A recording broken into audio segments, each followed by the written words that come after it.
Good morning, good afternoon, good evening, wherever you happen to be in the world. Welcome to tradertv.live. North American stock futures, little change once again this morning, coming off a bit of a mixed session yesterday as all focus remains on both the earnings reports, more to talk about today, and as well the Fed that came out as expected yesterday. No change on interest rates, no change on any of the language going forward as far as their asset purchasing program remains in effect. As I mentioned, all eyes on earnings names today. We have a couple of big ones to the downside. PayPal and Facebook both warning about possible growth slowdowns coming in the remainder of this year. So we'll have a look at both of those. On the other hand, Ford, big move back to the upside. We'll talk about Ford coming up here. And it's Robinhood Day. Robinhood set to make its debut on the NASDAQ today. HOOD will be the ticker symbol. $38. They priced their IPO aftermarket yesterday at the low end of the range. So a lot of eyes on Robinhood set to come to market. On deck today, we have Pinterest set to report, among other names as well. So lots to get to. It's Thursday, July 29th, 2021. TraderTV.live starts now.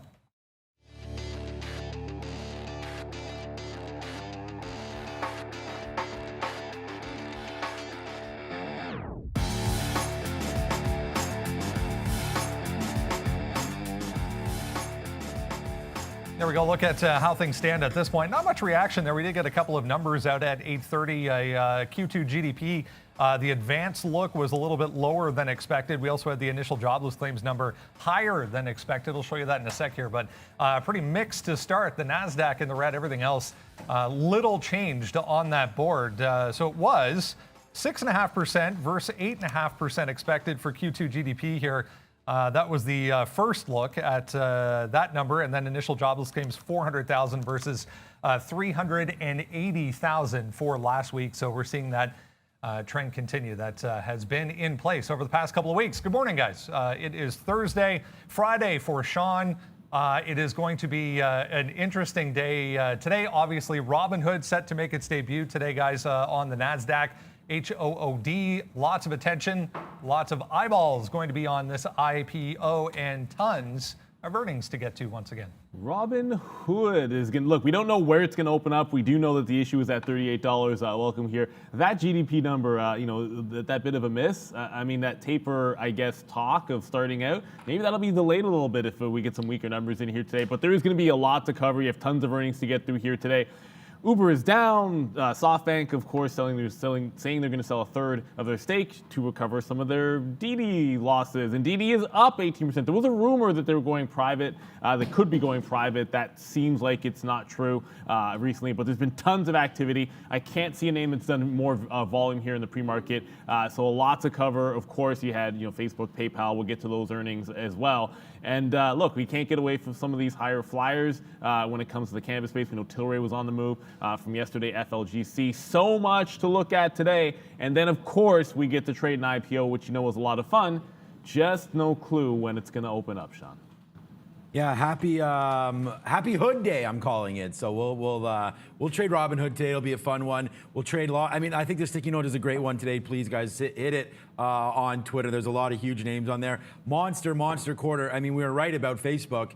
Can't predict the guidance. They guide lower, so we'll wait to see. I think Facebook, I just told Valeria, if she's buying stocks, you got to be buying some Facebook today. I'll be buying more of that. We'll be looking at Ford. Should have picked up Ford yesterday, the day before. I was worried about the semiconductor shortages. They addressed that and guided ahead of it. So there you go. So it'll be a big day today. We're looking at Uber. I'm already in DD. Again, it's probably fake news, this DD rumor, and we'll talk about that. But I was short because I didn't believe in it into the high here of 1050. And then we went long through 1050 and got them out in the mid-60s.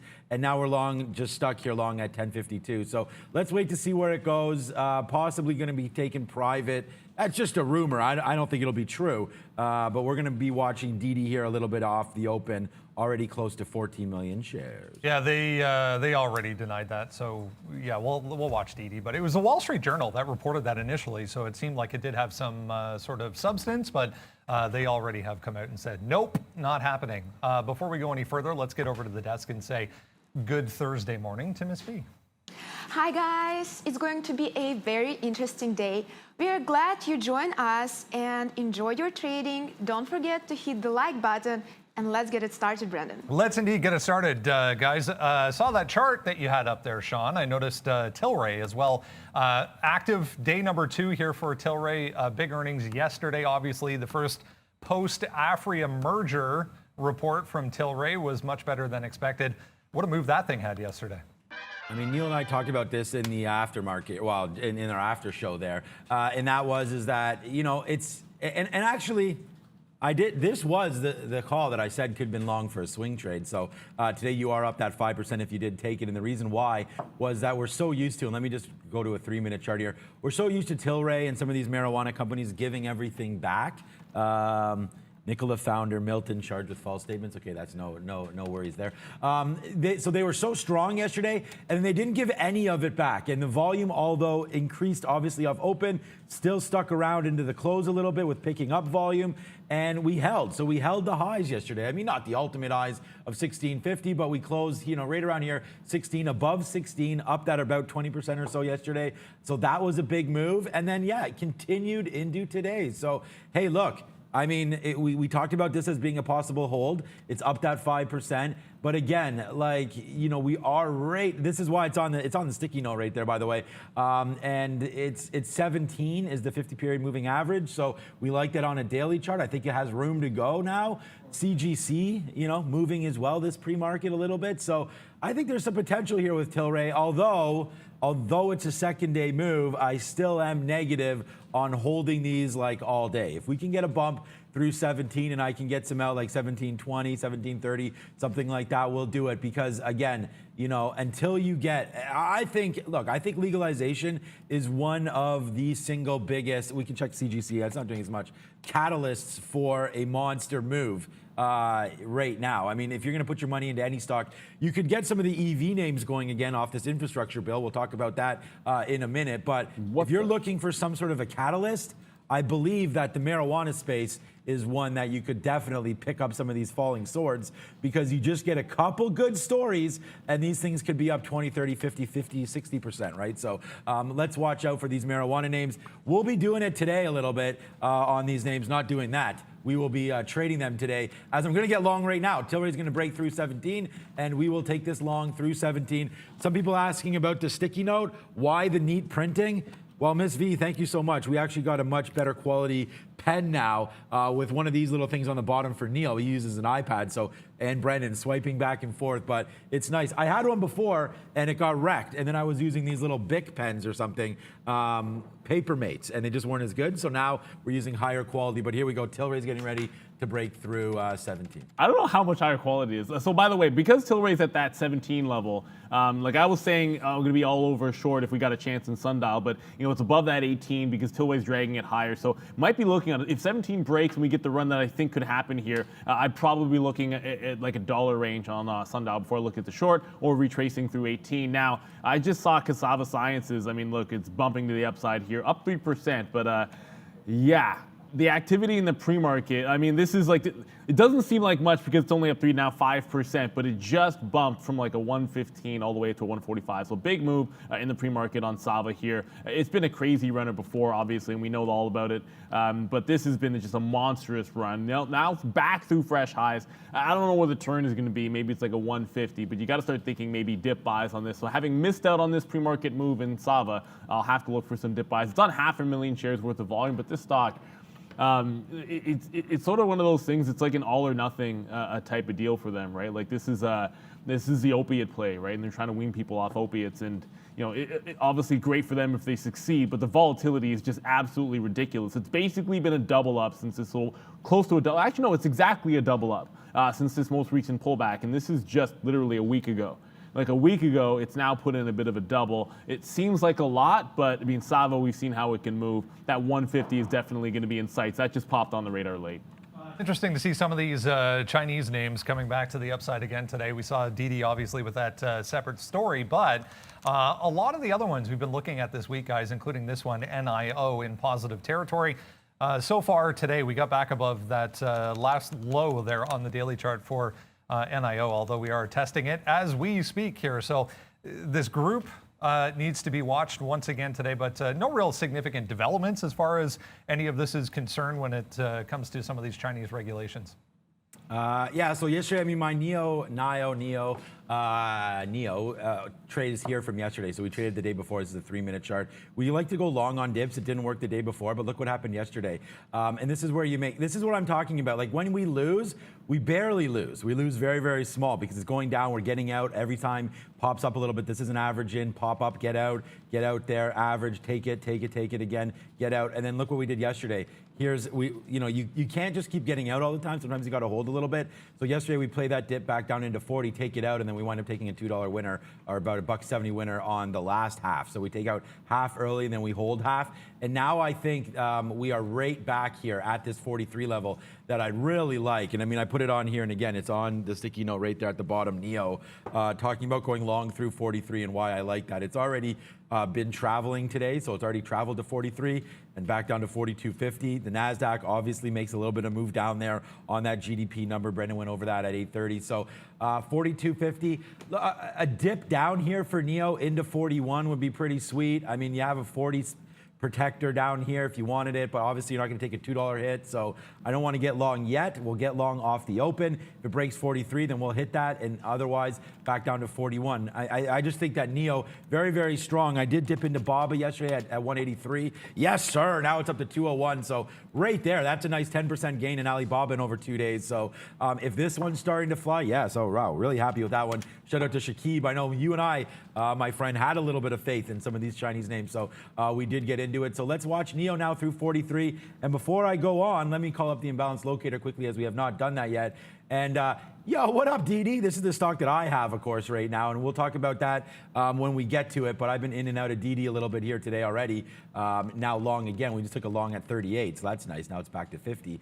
DD Tau. Ford with a big, big number. There's my boy Palantir is up there as well. And then there's BABA. So lots of stuff happening today. Brendan, I'm super, super excited for today, not just for Robinhood, but I think we got a lot of key names here, and I see people asking for the sticky note on the chat. I'll put the link there in a second. And you saw the second name on that list was TAL, and EDU was number 3. So it is all those Chinese names which have been beaten down recently that have got a bit of a bounce. Now, we've been trading that TAL primarily. I know EDU moves as well. Another gap to the upside here. You see DD up. You see some of this is just a relief rally. And keep in mind, right, like when I say it's like a relief rally, when we were actually shorting this one on the news, when it was at like $9 and $10, it went down to $4. But this was $20 before these announcements came in that they were going to have to potentially go not for profit. So there is still a big gap to be filled, even to get back to support on that first day, which is sitting at 825. And I kind of think that's, I'm not saying it's the line in the sand, but it's pretty darn close to it. And certainly after that, you'd be looking at a 10 range. Still a chance that we're headed back into the upside for TAL, although I'm starting to think, and like yesterday, I was shorting pops and doing pretty well with it. I'm kind of thinking it's going to be that kind of a game for me here today with TAL. So you kind of go into what's happening, and it's been slowly selling off here in the pre-market despite gapping up. It's setting up for a little pop, maybe into like $7 at the open, and then a quick little rollover style trade, that 930 rollover that I like. If it takes out the top, there's room. 825 and then 10 are the two levels to the upside that probably matter the most that I'd step in front of without having to think about it. The rest has to be about price action. I was going to talk about DraftKings here because there's a couple of interesting notes on DraftKings this morning. Morgan Stanley upgrade, another story for them. But let's touch on this first, why don't we? Nikola, guys, actually getting, I didn't think that story was really going to do anything, but 6.5%, their former founder and CEO indicted, apparently charges to come on misleading and false statements to the press for Nikola. So, I mean, I guess it does make sense in the sense that maybe there was something not said or should have been said or said differently when he was around that could change things here fundamentally for Nikola. But right back to recent lows here for Nikola today. I just went long. So we'll see. I mean, I'm with you on what you mentioned there, Brendan. Like, I thought that this was already a story that we'd already talked about 9 months ago. We all knew that Trevor Milton had a little suspect past. Not just that, but you obviously get the push down of the stock into, I mean, Nikola's, we all know about Nikola. I mean, that's a storied name here. They got a deal, well, they thought they got a deal anyways with GM here, which was that $54 spike. Obviously, they were one of the first SPACs, which is why this happened. Everybody got super excited the minute the name changed. I mean, I can't believe this thing actually got to $90. And this is true. This happened. So, and then now, you know, off of all of this, man, GM was like, wait a second, maybe there's something here. When there's smoke, there's fire. And then we tanked all the way down to 17. And then we just kept on motoring downside. $9 is where we went. And then now today, I mean, again, we've already hit it out. It's Nikola founder, Trevor Milton. He's not there anymore. So let's wait to see where this goes. I mean, whether or not he still has shares or not, I'm not sure exactly of his participation with the stock right now, but this is way overdone in my opinion. Down that 6.5%. I'm long Nikola right now. Let's see what happens. We're going to hold out for 12. Or sorry, for 13. Yeah, there's almost no question that like it should be old news. But sometimes, look, the algos, or well, not the algos, but traders in the pre-market with lower volume are going to react to things like that. I mean, like you got that 13 level to the downside that I think makes a heck of a lot of sense. I mean, I don't want to pay up for it because I just popped a bid into something which is also moving here, and I just got to go back quickly to Cassava Sciences because. Of course, it's still on Nikola.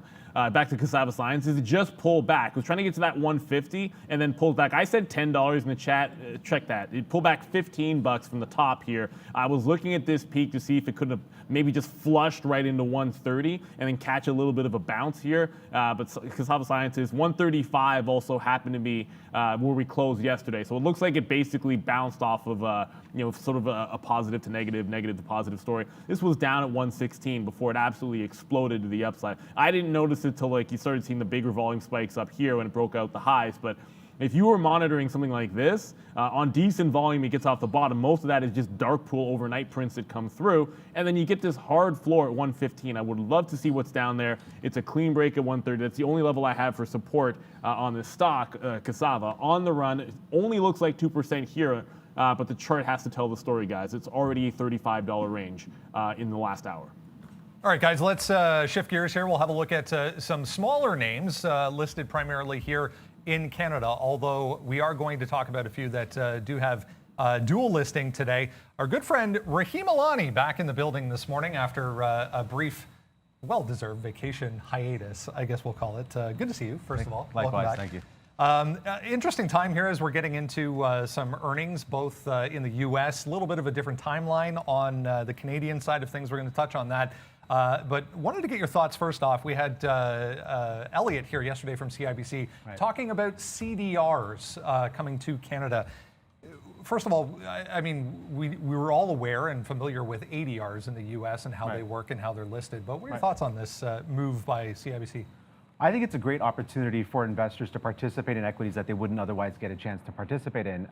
12 years ago when we started doing business in Asia, people wanted to be able to invest in the Asian, Indian, Chinese, whatever it was, economies. And the only ways they could do that were through these ADR facilities. So I think the CDRs coming will allow investors that don't otherwise have $5,000 to invest in stock X to be able to pick up those fractional shares of those stocks, mitigate the currency risk, and pay a small brokerage fee to have the ability to access those equities. So I think it's a great play. An opportunity, to maybe see down the road, if not, immediately, but down the road, some names that, a lot of people are familiar with. Yeah, and I think that's going to be the next iteration of, because right now the names that are coming out are the names that everyone's heard of.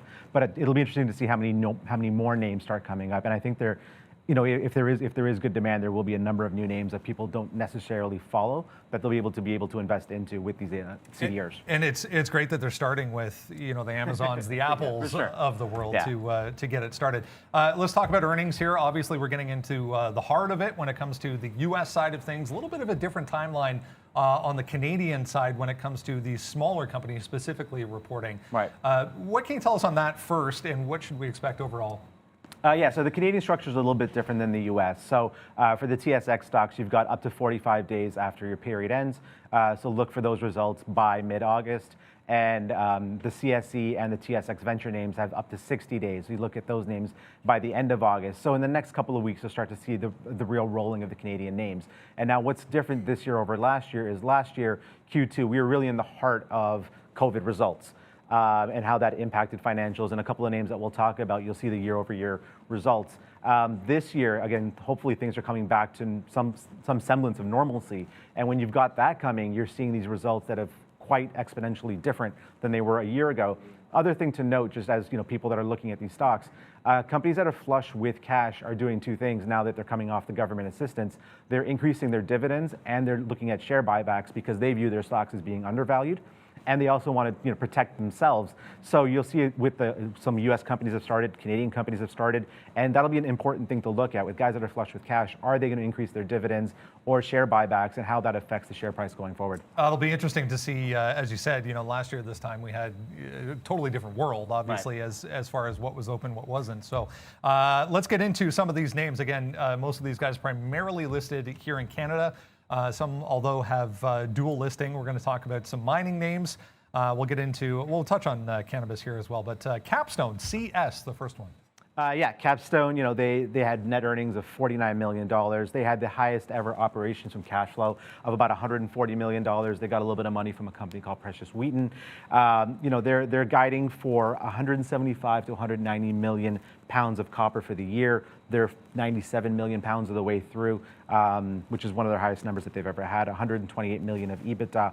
So looking exceptionally strong. And again, copper prices have helped that. So they pulled some good copper out of the ground. Copper prices have done well. And again, the stock's reflecting that uptick. Yeah, great looking daily chart there for, again, CS for Capstone. Kirkland Lake, the next one, another mining name. And again, looking at what's happened in the past year with commodity pricing, and if you look at the price of gold, Kirkland Lake's a producer, so it'll ebb and flow for sure with the price of gold. But they announced just the other day net earnings of $224 million, up 67% year over year. Revenue of $662 million. They're sitting on $858 million of cash. They announced $110 million of dividends, like I just talked about. They're going to be doing share purchase of $58 million that's taken place so far. They're going to be repurchasing another $28 million over the next year. So something to look at while the company's using their own cash to prop their stock. And then we'll go to, there's two here that are somewhat similar, Copper Mountain and Core on mining, CMCC and CDE, both tickers. Yeah, again, Copper Mountain, just looking at the price of copper, you're looking, when it was guiding around $1.90, they put up revenues of $140 million, cash flow from operations of about $95 million, sitting on $144 million of cash, and they're guiding for 100 million pounds of copper this year. They've already done 30 million, just about 30 million in the past quarter. So looking really strong from the numbers that they're pulling up and from what they're guiding for the year. So these miners are looking really strong going forward. We got a very impressive report yesterday from Tilray post-Afria merger. Their first report obviously coming out better than expected. Huge move yesterday. In general, we're going to get some of the smaller cannabis names, Canadian cannabis names, coming out in the next coming weeks. Yeah. What do we expect here? That's a great question. I was reading an article just yesterday that the sales of pre-rolls have gone up exponentially in Canadian stores because people don't want to share joints. So they're buying pre-rolls as just a COVID related phenomenon that we've seen. So seeing what Afria Tilray did. It's good to see that they had strong numbers because they are one of the larger companies in the game. The smaller guys are going to have, I believe, a mixed bag of reviews. There will be some that have done well, some that haven't quite still caught the headwind of what's happened. And the ones that have that, like we've talked about several times before, the ones that have that U.S. Opportunity are going to, again, see some potential uplift, I think, in the coming quarters. And it'll be interesting more so what they guide for Q3, Q4 going into the second half of the year. Yeah, it was impressive to see even some of those little names both yesterday and then, even in the pre-market here, catching a bid because of the Tilray Afria report. So great stuff. Rahim Alani, Managing Director, OCI Groups here in Toronto. Always a pleasure. Likewise. Thanks for doing this. Guys, we have lots to get through this morning, including, again, always worth having a look at some things that might be off, a week or two in the future still. As we said, a little bit of a different timeline as far as earnings go on this side of the border.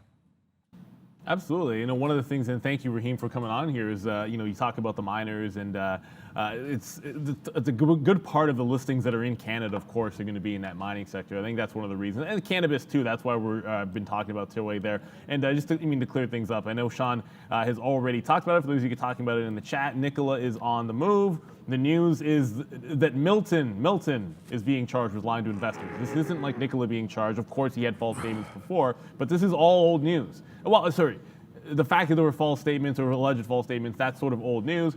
He just happens to be indicted here today. You are seeing that nice little bounce here that came off of that 13 level. I think that's what everyone is actually looking at. That's Sava. Oh my goodness. So I should say this because we call up a stock. I should obviously show you guys the level 2 on it, because the spread on Sava has been between, like, sometimes it's down to like 70 or 80 cents, and other times it's a $2 spread on Cassava Sciences. So I'm kind of backing off. Like, I'm not going to put bids in there and just sort of get picked up. Like, I think I'll try to pick spots. Like, it'll tighten up, and when it tightens up at a level that I like, I think that makes a lot more sense than just plopping a bid or an offer in there, because this spread is absolutely gigantic when it opens up. And suddenly, if you want to have a $2 stop or a $3 stop, and your spread is $2 or $3 like we're seeing sometimes here, that can get a little bit tricky to navigate, guys. So one of the biggest movers and huge volume, approaching 1 million pre-market, but just be very, very careful with that spread if you're using any stop orders, Brennan.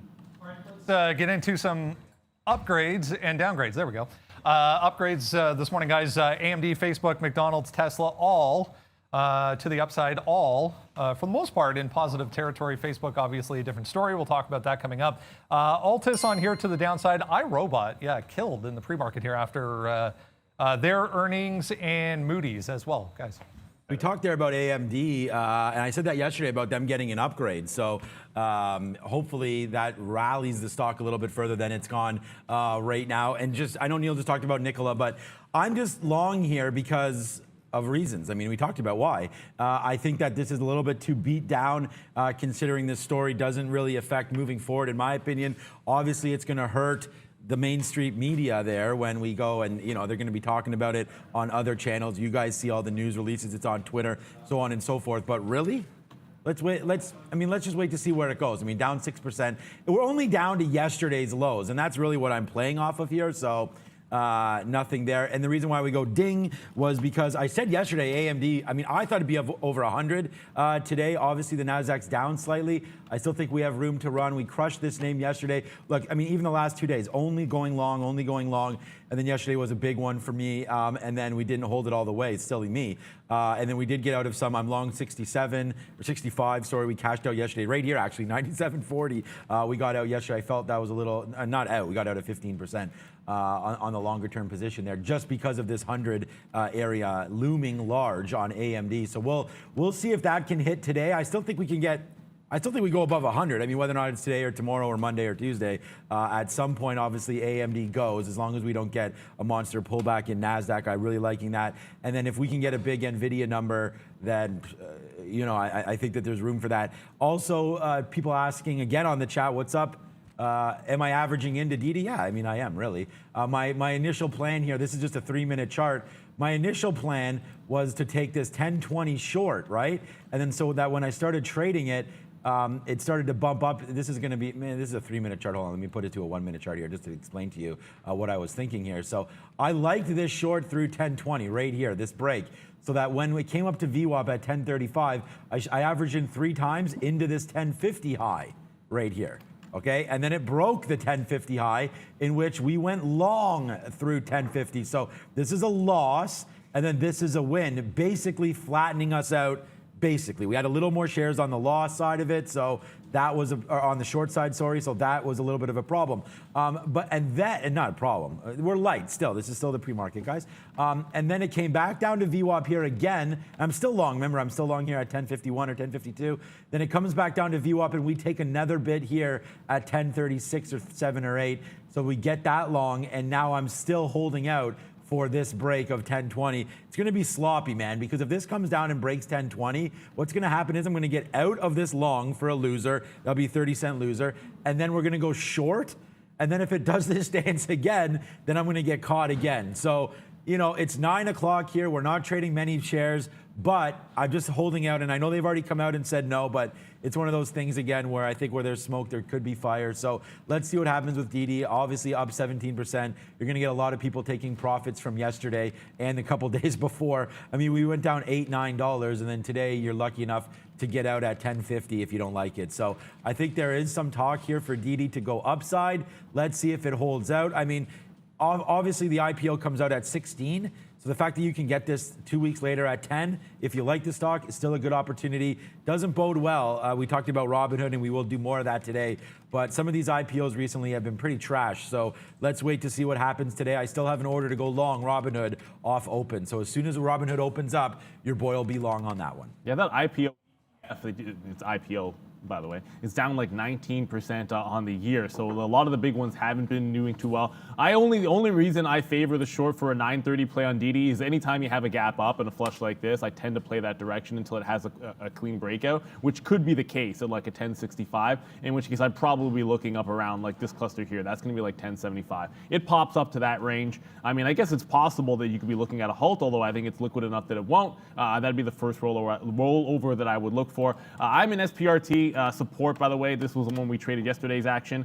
Oh, my trade's gonna, no, these are today's trades. Yeah, my trade's not gonna show up. They'll show up today. I rolled into a short, got a bunch out off of this low, jumped back into it here in front of this 830 level, guys. So again, just sort of playing off the same thing we were looking at in yesterday's action, although albeit at a slightly different price. We rolled into a short that flushed at the open, then came back to it around this 840 range, guys. So, once we didn't hold this move up, the late move up, if you guys watching the afternoon show, I did have that long break. Once we didn't hold on to this, I wanted to start with the short. Your breakout, I mean, oddly enough, this 875 could possibly come into play, and the chance that we take out an 850. That's why I don't like an 850 break, but I'm short for now in SPRT, starting it the same way we did yesterday. All right, let's have a look here. We'll bring Arun in and have a look at the overall market, pushing back towards session highs at this point. Anyways, Arun, some muted response, I guess, to those numbers at 830.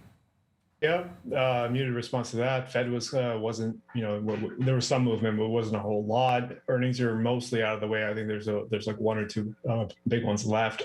This market is finally showing that it is summertime volume. It is showing summertime trading activity.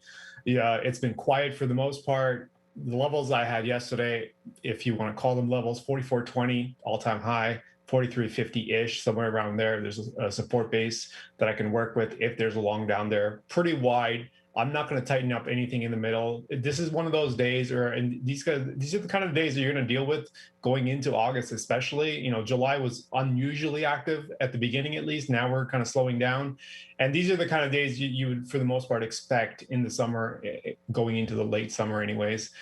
So I'm going to gear down. I don't see myself taking a whole lot of trades. There's two levels to work with. I don't know how much of a support there's going to be in terms of either one for a setup. So I'm going to maybe sit back, see. I'll be at my station watching the screens, but I don't see myself getting too involved. So just be smart about what you're doing. If you want to trade the momentum stocks, maybe some stocks that are moving may be the way to go. Index trading has slowed down quite a bit, so maybe put that to the side and focus on something else if you have that ability. Otherwise, if you're a person like me who only trades indexes, I think it's time to just kind of not pull the plug, but at least take a break. Great stuff. Thanks, Arun. We'll check back in again tomorrow morning. Let's continue along with what else is to have a look at the open, guys. We're under 30 minutes away. PayPal, actual earnings were decent, better than expected for the most part, but they did warn of growth concerns for the remainder of this year for PYPL. None shall guide lower. That's the theme of today. Like you can't, and this is the market that we're going to be in here. Like you either have to blow things out of the water, like you can't beat by a few cents. Of course, I'm on Palantir because I just went to the wrong one. You can't beat by a few cents and then have concerns about the future and not get punished for it in the environment that we're in. Right? Everyone's on those highs. Now you are actually seeing some downward momentum, despite the fact that we gapped back up here. And I say gapped up from post-market lows when it comes to PayPal. The concerning thing for me is A, square is better. B, you did have a break of that 50 period, and if you look at where support is, you had almost like a triple top here at that 310 level that you're coming off of. And if you look at where support is, I mean, it's all the way back at like a 230. If you probably were to draw any kind of a trend from this peak here, you're probably going to find yourself with support like the 240, 250 range. So, in the event that there is a pullback, this is a name that can go a lot deeper here now. So as much as I might like it and say you can hold on to it for the long term, it is a bit of a bearish sign for the next few months, I think, price action wise, if we're not going to be able to hold above a 280 close. So that's going to be an interesting level to watch today. I'll go back to 15. Let's go back to the minute chart here, guys. Anytime you have this bit of a rollover, I did have, and this is going to be earlier on in the session, 8 o'clock, where I would have said the exact same thing as what I would have written down. It's like that 8:30 rollover play, and I'm looking for like a 287 level to possibly hold in. Boom. Instead, we're already heading to the downside, right? So, I mean, at this point, we'd have to spike $4 into that range. Doesn't mean it can't happen, but does feel a little bit less likely. And here we go, man. We're punching it out right now. Didi, thank you for all the questions. Thank you for all the talk in the chat. And here we go, man. We're lighting it up right now on Didi. So we all smile a little bit here as this continues to make moves to the upside. Look, people asking, am I averaging in? You know, do I know that it got denied? Things like that, of course. I mean, I've already talked about this. Rewind the tape.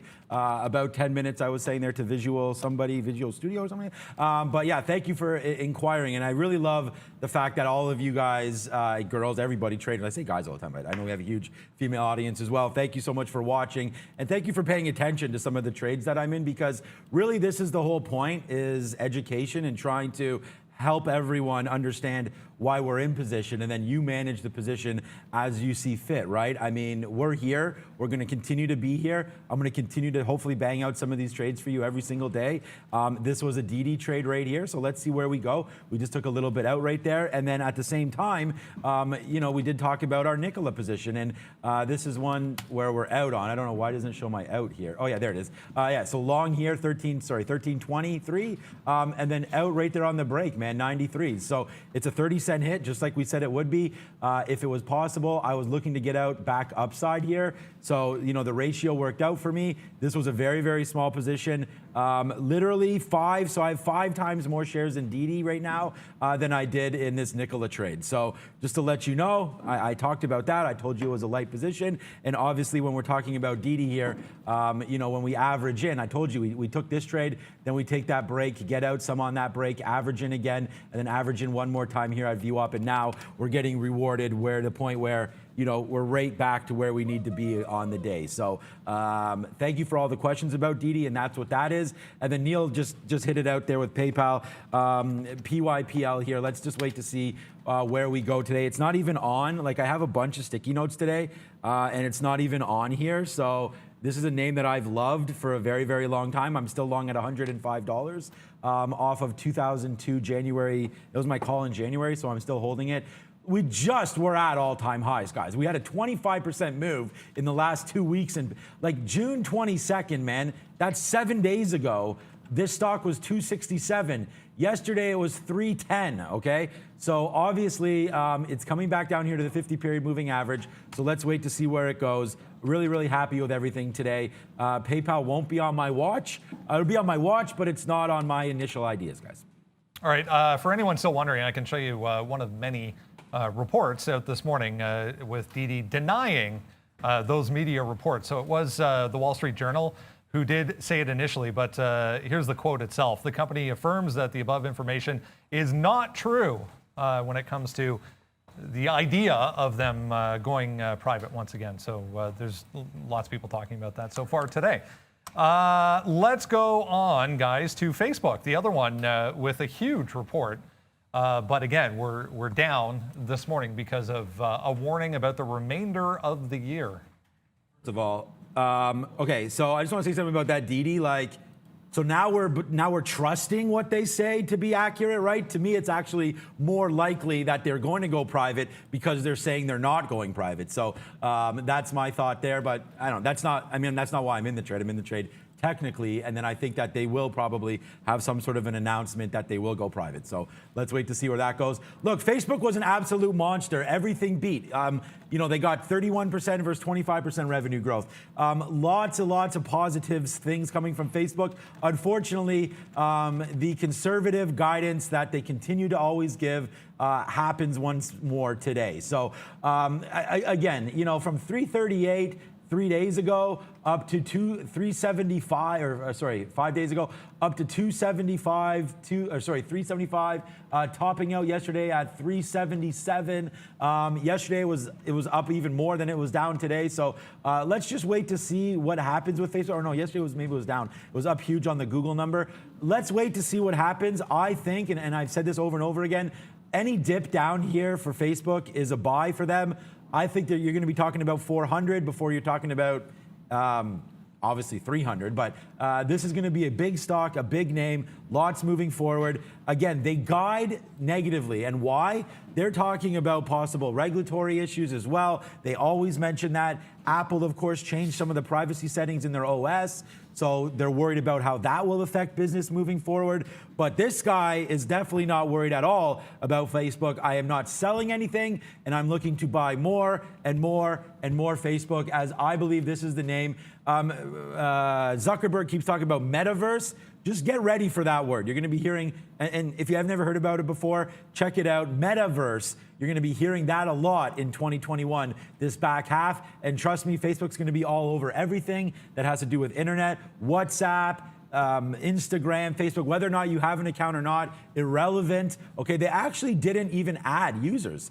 So let's just wait to see where this thing goes from here. I like Facebook. I'm a huge bull on this name, if you can't tell, but I'm not buying anymore at these levels. If we do get down, you know that I'm always looking at these 50 periods. So I don't think we even come close to getting to 340, but if we do, then I'm a buyer here. I'm going to be rotating out of a few names and buying more, as there goes Ford. New position alert here, breaking through 60. I thought we were going to wait for it to break through 60. There we go. We have 60 long. We didn't want to take Ford early because, again, big move up. Ford has tended to fall back down on earnings, so let's wait to see what happens today. I love Ford, 5% giddy up. It's one of my big names here, so we'll hit the disco ball on a big report from Ford. And again, opposite, we're going to get to Ford, but opposite of Facebook, Neil, as they had a monster guide. Monster guide, I love that because I think it's going to be a good place to add into some GM as well, regardless of how you want to play it here. I have NAOV up, but all I'll say about Facebook is, look, video's been a big thing for them. They've realized that Zuckerberg knows which way they're going. I'm not a huge Facebook fan per se, but the stock is fantastic. The conversation I had when I came in today, Brent and I were talking about this, it's a tricky thing when some of the names that you like start to go to the downside while the market's still at the highs, because then you're like, you get into patience mode. You like 5% dips, but then the market doesn't dip at all because all the big boys are holding it up. So it makes it a bit tricky, and sometimes you just have to step in earlier than you want if you like something long term. But I want to go to NAOV, if only because it just made a break of yesterday's high.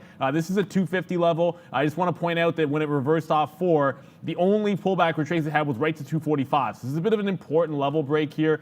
I had to chase it up a few pennies here to 56, unfortunately. So I'm looking at 235 as a bit of a dip. That's why I'm hanging back a little bit here and not trying to add to it. We still have over 20 minutes to go, under 20 minutes to go until the open. But this has made a major break of a price level here in NAOV. A lot of you guys are watching it. Look for this floor here, like 3 to 315. So 3 even to 315 could be a bit of a resistance because that's where the real flush started in, right at the open last week. Yeah, Nanovibronics. I can show you the headline here, guys, for NAOV. It was EuroShield. They got approval from Australia for that. They're teaming up with this Duke Hill Healthcare for distribution in Australia. Workhorse out just after 9 o'clock, I guess it was 9:06. New CEO to start on August 2nd, guys. So Workhorse did pop up there as well. Lots to look at so far today. Let's continue along. I mentioned it there, Ford. Yeah, huge quarter, huge forecast for Ford, guys. What do we think today? First of all, I want to go long Workhorse off that note there. Oh, God. Neil, you're going to have to take this one. My charts froze again. Oh, my goodness. This is going to happen. I got Workhorse. So hopefully, I got it up a little more successfully as we're trying to load up here. Look, it's going to be the same thing, Sean. I was just on NAOV trading it. I can go to the 15-minute chart. We'll just show you the break levels at least, because I can see this one standing out. You got 1165. I'm assuming that's what you were talking about. There was a failed break a couple of sessions ago on Workhorse at that exact same price, and then a flush through 12. So it's got multiple break possible levels here. The volume isn't tremendous, and there's nothing at that 65 level. That's why I kind of want to back off and say, well, if you get back down to the yesterday's close, that was a little bit of resistance down at 1125, and maybe that's where you can pick it up. Otherwise, I think the break could really be at like 75 and then at 12 even. Workhorse, and I don't remember the exact number, but is usually one of the higher names in terms of short percentage of the float. I want to guess and say it was around 20% the last time we had looked at it, but of course, that's always a bit of a moving target, and different sources are going to have different numbers when it comes to that. So watch out for Workhorse. I mean, you get positive news and you get that short percentage of the float. A little bit different from the bottom picking in nickel and that setup of a trade. I'd just love to see the volume come in on this a little bit higher at the open. whenever you get a new CEO, it's definitely something to look out for. And I want to give a big thank you. Obviously, here we'll go. Let's throw some cash around, maybe. Thank you so much to Vernon here. There it is, throwing it around. Thank you so much. I mean, we're going to address this right now because thank you for that super chat. $100 is very, very kind of you. So let's talk. Okay, so how many shares, roughly percentage-wise, these pre-market trades, you're having a hard time trading all day before using up your buying power. So first of all, don't ever use like a significant part of your buying power in these pre-market trades. That's one of my, my first idea, because we don't really know, Vernon, where a lot of these names are going to open up at, and then it's very, very hard to tell because of liquidity, right, and the volume that's coming in. So I'm going to give you a little bit of a hint here as to what I'm doing. So I'll trade this DD setup here the same way I would if the market was open. So this has nothing to do with pre-market at all. And why? Because it's 16 million shares. And when I first sat down here, you could see, just look at the volume here yesterday afternoon. Okay, this is all afternoon during open market, right? So, lots of liquidity, obviously, the best time to trade, open market. And then you come in here today, this morning, and then look, this is 6 o'clock, 7 o'clock. Like the volume, although not as big, you're fractionally down. It's not that far down on the volume. So you do have a lot of volume here. There's a lot of opportunity to get in and out. So I don't think that there's going to be a dramatic move in one direction. And if there is, then I have the ability to get out because of the fact that there's lots of volume and lots of size and liquidity. So the word we're looking for here is liquidity, right? So there's a lot of liquidity on the level 2 and in the stock. So we have opportunities, not just that, there's dark pool prints, NASDAQ prints, every single market's printing here. And so when I see setups like this, I trade these as if the market was open because I don't really see any disadvantages right now to any of these levels. The only thing that bothers me a little bit off open, of course, are these, which are the imbalance locator. And, if you're trading NASDAQ names, that's not even going to come out to 928. And trust me when I tell you, like, this bid on DD has been here all day. So, whether or not it's affecting this, probably nothing. So I like to look at that, but I understand that a lot of you don't have access to the imbalance locator. So to answer your question, how much buying power would you use? To me, it just depends on the volume that's here. And I would say like, 20%, something like that. Like if you're willing to put in, $100,000 today or $30,000 into the market, I mean, I never look at it from a percentage because we're trading as prop firm here. So I don't really look at it on how much money I put into a stock. I just look at it at how much I'm willing to risk. So I would use that same theory. About 20% of the daily goal is how much I would want to risk. And I'm never getting into something without having an out. So I'm talking about this, guys, because the super chat was a nice one. And I want to thank Vernon for that. Here's another example on Nikola, right? So I get in here, look at the volume, nice volume, but the volume comes on and all of a sudden, this is not like DD where I'm getting in after the volume's already been here. I'm getting in because I'm anticipating volume coming through. And then look at this. There's no key levels here. So it's not like I'm taking it long at 13, hoping to get out if it breaks through 13. Now it's come back in, but I stay disciplined, and there's the trade there for me. So get in and get out. So this is a losing trade. But like I said, this was way less shares than DD. Actually, DD was more than 5 times, like 7 times. I'm out of some DD now. So 7 times was the shares I took on DD than I did on Nikola, even though it's the same price. So again, one is very, very much a trend and able to identify a strategy there on DD. Nikola was more hoping that this could go to the backside here and we may get a little bit of a bump up. So I hope that does help you a little bit, Vernon. And I want to give a big thank you again for the super chat. And I did see one more there from Dominic, and I don't want to discount. It's a big thank you. I'll spend more time the more the super chats are, but I don't want to discount any other super chats. I think Neil's already in FLGC, or Brendan is. Maybe one of you guys can talk to Dominic about where you guys think that's going. Yeah, I'm an NAOV.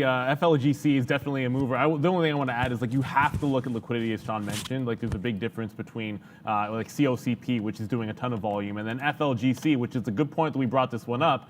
$9 stock, so it's still pretty cheap. It's a small cap doing volume, but this is CCOP, where you can essentially trade it for max size, whatever that is for you, but you can't do that in FLGC. Liquidity is basically not going to be here, so pre-market trading in something like this, even if you have tight stops, I think I would always hold off. The only time I go all in on something like an FLGC would be that 930 type of idea after that rollover. If I was sitting in it, and I wish I was sitting in this one at 975 when it rolled over, it's a fantastic look here. I'd probably already be taking profit out. It'd be like a 20 to 30% position. I'd be looking to take the bigger load on after we get that open, and maybe we'll get that chance, because I do have written down for this stock, I had 10 to 1020 for a target area entry at 930 as opposed to a specific price. We test that level. I was looking to short on a pop. Of course, I found myself in spirit support, and then of course NAOV, which is breaking out from that 250 range, guys, now up at 265. But FLGC, this looks pretty weak, at least so far this morning, but let's keep in mind how it did a monster pullback at the open after halting up, only to then continue rising. And the key thing there is if you look at that breakout that it made, pre-market break, it then held that level at 540.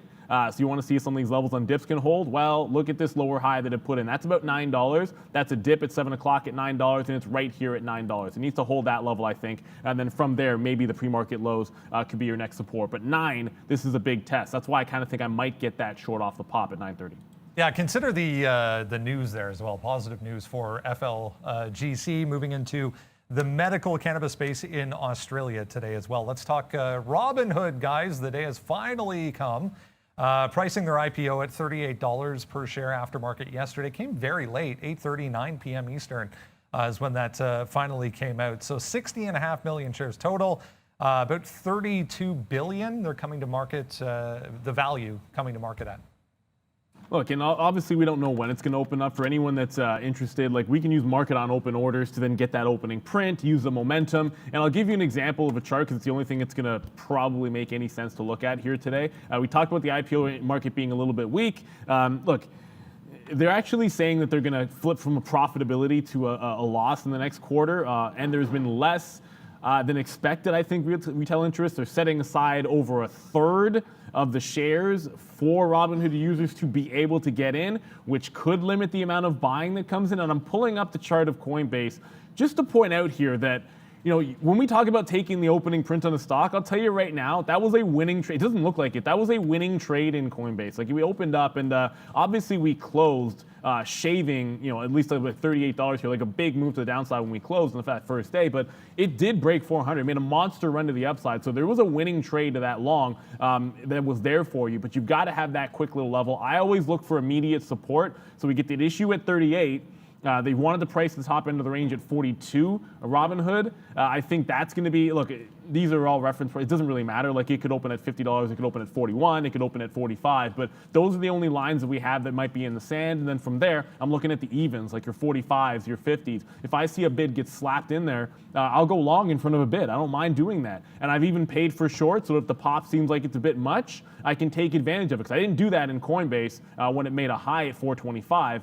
And I would look for something similar. I mean, if Robinhood opens up above $50 somehow, and you get a real big spike up at the test like 60 to 65, I do feel like there would be a reversal. I'm not saying it would be like Coinbase, but I want to have shortable shares in advance, and I think we paid 5 or 6 cents a share already for them, so that's not too bad of a price for us. We will be all over the Imbalance Locator to get updates on what the indicative open will be, so we'll give those updates to you, although it's very unlikely we'll be trading that one, it seems, usually until about lunchtime when it does open up. Yeah, look, I mean, Coinbase, we're going to be releasing a video on Robinhood as well, and I use that exact same angle with Coinbase. And I mean, why am I on Nikola right here? Just look at anything. I was just looking at Nikola again. Look at anything here that's IPO'd recently, right? I mean, the names have fallen down. It hasn't been a great time for some recent IPOs. I mean, we can go back to the one that I'm in as well. DD, even before, maybe I can zoom in just a little bit here. Even before, all this news happened, DD comes out right here at 1640, right? Spikes up a little bit near 17 and then closes at 1440 that day. So, I mean, even a very heralded IPO like DD that just went down, they were down about $2 off the end of the day. So we'll wait to see where it goes from here. But like Neil said, 928 because it's on the NASDAQ. So right now we only have imbalances here for New York stocks, but we will wait to see what happens with NASDAQ when that comes out, and then we will see Hood, because right now it just looks like this. If you're joining us, for Robinhood IPO, I think you're in the right spot. If it opens up, we'll all be looking at that and trading it, and this is what it looks like right now. Someone said on the chat, why does it show minus 100%? Because we don't have a reference price. Yeah. So the way our math works is yesterday's close minus or plus whatever the market is now, and then you divide that up to get the percentage. So right now, 0 minus whatever, minus 100%. So that's why you get that minus 100%. So you'll see that when it opens up, this will change to like plus 5,000% or whatever based on, I guess, that 30. Well, we'll see where it opens. So I think we'll probably take that $38 as the price. And then if we open at 40, then you'll see like plus 3% or whatever it is. So that's Robinhood. This is what it looks like when it's halted and not open yet. So we will be looking at Robinhood all day today. Let's just hope it opens up before 11. I think it might. All right, about 5 minutes ago, guys, somebody asked about ANVS. There was some Alzheimer's data that was presented pretty late last night at a conference that was not what was expected. So down big time. This one as well. Acer Therapeutics on the list this morning to the downside. Pretty self-explanatory. The absolute middle of this range in the pre-market is 3 even. So watch 3 even. Then you go to the daily chart. 320 is a huge level on the daily chart. So it needs to stay below 320. If it does, this thing was trading at 240 yesterday. So watch 3 and then 320 for Acer, guys. ACER, not Acer the computers, guys. So a different name there. Just quickly putting it on the chat. If you guys were watching the afternoon show, you'll probably remember that we were looking at BlackBerry. It made a bit of a move in yesterday's action. Come on, give me my chart. Oh, 15 minutes frozen on me. So this is going to be that $11 level. So I can show it to you here on the daily. It did brush right there. It's a key level on BlackBerry. We held to the penny, I believe, earlier on in the session, yesterday's action. So I'll look for that break if it is going to come. No guarantees whatsoever. I'm looking at that DD as well, but I want to go back to that FLGC. I feel like we went a little bit fast through there with about 4 minutes to go. This is a multi-day mover to the upside. This was that recent IPO. It is positive news that this is banking up on, pushing upside on. But that's a hard reversal at an even dollar range and a consolidation lower, which does set up for me to have that 930, I guess, short pop idea. Here's the caution with this, and the only reason I come back to it is when it's baselining at 9, it actually could put it into that 10 to 1020 range. It's about 10% from that right now. So it actually has a chance at 930 that if it spikes into that range and it goes into a halt, like I wouldn't be shorting that. Like the idea would be to avoid shorting that. Like I've been caught when you just have an offer sitting out there and then it spikes 10%, halts, and you just went short on an upward halt. So I would watch out for that on FLGC in case you get a spike. I do want to short it off 10 to 1020, but I'm not just going to leave an order out there. I want to see it go into that range, hopefully a little bit more orderly and not into a halt, and then try that rollover with a 1020 out on FLGC. Have NAOV, have SPRT. There actually, I don't know if you talked about the imbalance, but we did talk about the imbalances. There is a bid that you'll see that's on DD, and it's just on the New York book. Meaning it's eligible for the open, right? So like this is on ARCA or on like NASDAQ or something else for 40,000 shares, 400,000 shares, it would matter a little bit more, but that's going to get grouped into an opening print, and all of those Chinese names were all to the buy side, whether it's DD, TAL, EDU, they're all buy side imbalances from what I could see. Okay, so new position alert right now. We are in, Workhorse, so I don't know. Workhorse big in Italy or something? Okay, so we'll wait to see here. We are now into Workhorse on that 1165. Sorry, this is still Ford chart, even though I have Workhorse up. Okay, there it is.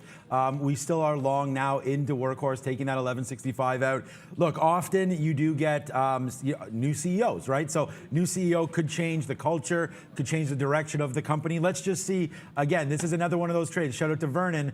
Vernon, thank you for that super chat again. This is a position where we're taking a decent amount of shares, but again, not as many as we normally would because we don't have the greatest of setups here. I'm going to get out if we tick back down here through 1150. So actually the setup's not bad, and we're getting close to the open. So, this is a position that you could trust a little bit. The only thing about taking opening trades or getting into position right now and using some of these levels, you can get some crazy whipsaw action. I mean, look at AMD yesterday, right? We called AMD long, and geez, there goes DD. Hell yeah. Look at AMD yesterday. Great long, right? Not. It opened up at 94, man, tanked to 89, and then ripped people's face faces off up to 98. So there you go on AMD. Like sometimes you got to watch out for that opening trade and some of the volatility that's coming through. Let's go, DD. Let's go. As DD's starting to go up, so we take another fill right there. So again, you know, my largest position, we've already talked about that with 1 minute to go. We did get an average in on Ford, it looks like.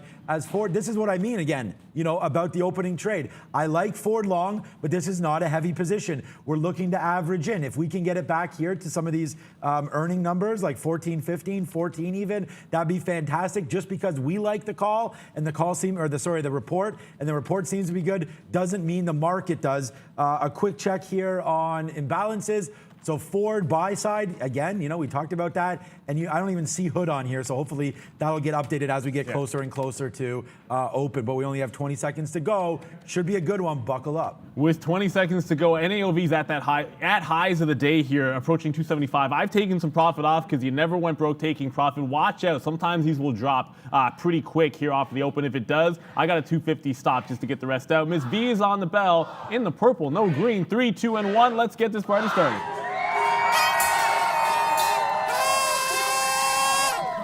All right, a relatively uneventful ringing of the bell there, Ms. V. But here we go. Okay, so Ford now open, and I believe, okay, so we got the big print. So we have the market on open print. We're just going to hold this and chill out with Ford for a bit, see where we go from here. I don't mind picking some up. I have bids in the 30s here on the downside. I want to see what happens around this 39 level. And then again, we will revisit this near 14. So I'm in Ford for the long haul here, guys. Let's see where we go. And we'll do, oh my goodness, my board is doing that thing again. I'll hit this one. Don't look a gift horse in the mouth. Okay, good, it's the right one. Yeah, I need to fix my board. Right to the downside is Spirit, exactly the same trade as yesterday. Roll into the short, it dips off the open. I mean, it crashes off the open here. I'll hang on to a little bit as we get down to like a 775. I already have a bid from the pre-market at that particular level. I'm also watching TAL. I know we're looking at the Chinese education names. That's still flushing to the downside, although I see this spike. I wanted it back in the 680 range. It didn't quite get there, so that 930 rollover not going to happen for me here on TAL. Unfortunately, it's only going one way, and that one way is down for now. Okay, so here it is, man. We'll hit it already with a little bit of a hot dog winner there on Ford as it's starting to try to go a little bit here to the upside right now. DD, I guess, yeah, okay, so DD opens up now, and now we got to see where it's going to go from here because DD is now open and starting to make moves back down to the downside, so we'll watch out for that. But Ford, we took out 10 cents right here. We're looking at a few other names. We've got to watch NEO breaking through 43 as well, maybe. And NAOV continues to run to the highs. I don't know. We'll hit this one. Is that one right? I see it already starting to pull back in here. Look, I always look for shorts. Go for it. But it just bounced to 250. You get like a 280 out. You're going to take that profit almost every single time. 3 is a big level. I think we get a bit of a reversal if it tests that price range. Big time mover there. Going to get over to that DD because that's shaking. Yeah, DD's moving and shaking, and we're just around and down and up and down and around. So we do wind up taking a hit on that one, but we did get some out just as the market opened. We did talk about that, and now we go and reverse it to the short side. Now short 17, but we're running into a wall here at 10. So I do have a bid at 9. I didn't even realize that wall at 10. So let's wait to see. That could be some support. Watch out for a bounce off that 10, guys, here for DD. So that's one that we're waiting for. Let's see. There it goes. Crack! It didn't go. Crack now. There you go. So we got the 9s. Bang. Yes, sir. So there it is. We'll do a little bit of jumping jack on a reverse there. Take some 9s. And again, you know, it's a hit. You know, we were long at what, 10.48? Something like that. We got out at 10.19. So that's a 28-cent hit. So let's wait to see now. Now I have bids lower, lower, lower. Oh my goodness. Let's see if we can crack on this one. Workhorse now 10 cents in the money and still going. So this is a nice win for us. And then Ford is now big time win as we're in the money now 25 cents on this name. Good look here for Ford. And that FLGC obviously didn't pop at the open. Goes only to the downside, so I'll hit it. I don't have my Bren go. We'll hit this one because I'm pretty sure Brennan's shorting this in. Fantastic move to the downside. Now 8:40 is a pre-market, I guess, low from 7 a.m. when it ramped up. I know we're trading a little bit lower, but that's the big level. Brendo? Falling all over itself right now. Facebook just popping up here, guys. It did take out that last little pre-market high there, 363.5. Still down 2.5% though, but buy volume coming in. Yeah, okay. Definitely liking that one on Facebook. Yeah, I was going to say, what did you just talk about? Yeah, the name I said, I like it. Okay, so that was a good one, man. I talked about Facebook being down off that report. They should be down because they guided lower. But again, their report was fantastic. They had a great quarter. I loved everything about them. Only being down 2% is not that high, but they didn't have that great guide, right? So let's see. I'll take a shot here. 365.50. If it does break higher than that, I'm going to take it. 365.50. That new high of the day there. Let's take that if it breaks on Facebook. And coming back into the downside, oh my goodness, that's ANVS had a big push to the upside there. It's coming back in. I meant to go to Sava because Sava just rolled over hard back into this 130 range. Look at this double top at 145. With that kind of a pullback, I have to start thinking about this 135 to 138 area to get a short only on pops. The spread is still insane. So $1 to $2 at times here on Cassava Sciences. I want that to tighten up just a little bit here. I thought DD was actually going to be below that 10 range, but it's bounced off 10 once. It's consolidating below 1020. So that's the best price you can get in front of 1040. I'm going to have to start the position a little bit earlier than normal. Oh my God, Sava just took out the bottom. I was thinking to myself there, okay, we're going to short on the pop. Not thinking there was any chance that the 130 break was even going to happen. Whatever. We're just going to see if we can't get some profit out in Sava. This is that cluster down here from that 130 to 126. I really thought it was about to make a bit of a bid. I'm like, yeah, we'll fade into it. And then my stop triggers from earlier on in the session. So Cassava Sciences, $20 range from the open and $35 range bottom to top here in the pre-market on essentially no new news.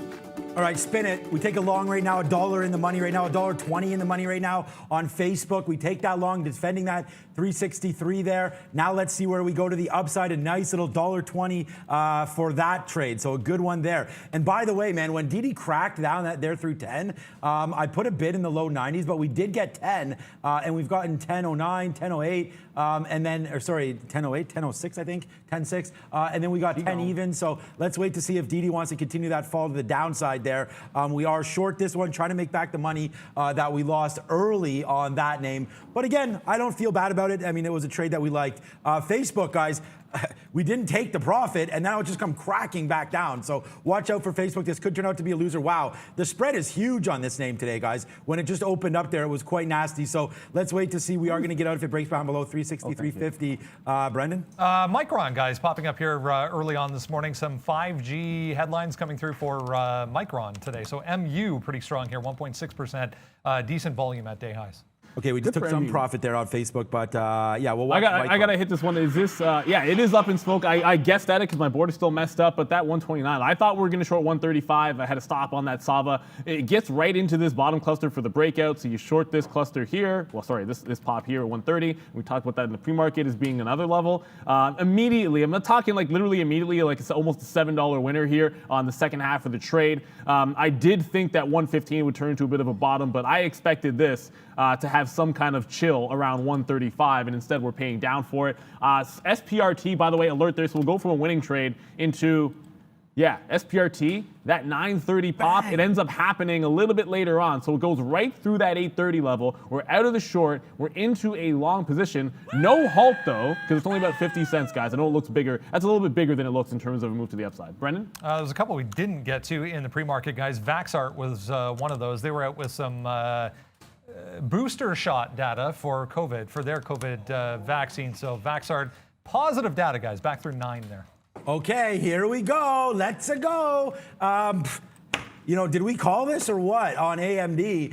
One thing to call it, one thing to take it. AMD $99.99. Let's see where we go from here. You know, we just broke through $99.50. We took the long, and then all of a sudden the big bad sellers showed up there at $99.50. So this is a very, very light position. I want to average into this. Had no idea that we would rip up like this right now. There it goes. It takes it out. Let's go. Let's break through 100, man. This is going to be a big trade for me if it can go. I don't mind taking 100 out as well. Let's see where AMD goes. We talked about that yesterday, that it would come out with some price targets. And then again, this was another call that we made for a swing play yesterday on the close, where you could have got long a 97 and then welcome to 99.50 right now into that. So our Facebook does come out there. You know, we went in and out there, but we did take it out there on that 62.50 break. So, you know, small loss, nothing huge. We did take that 80-cent win, which does help. So 80-cent win, 80-cent loss, flat on Facebook. But we did have one piece more on on the short. So, sorry, left. So it was a little bit of a loser there on Facebook.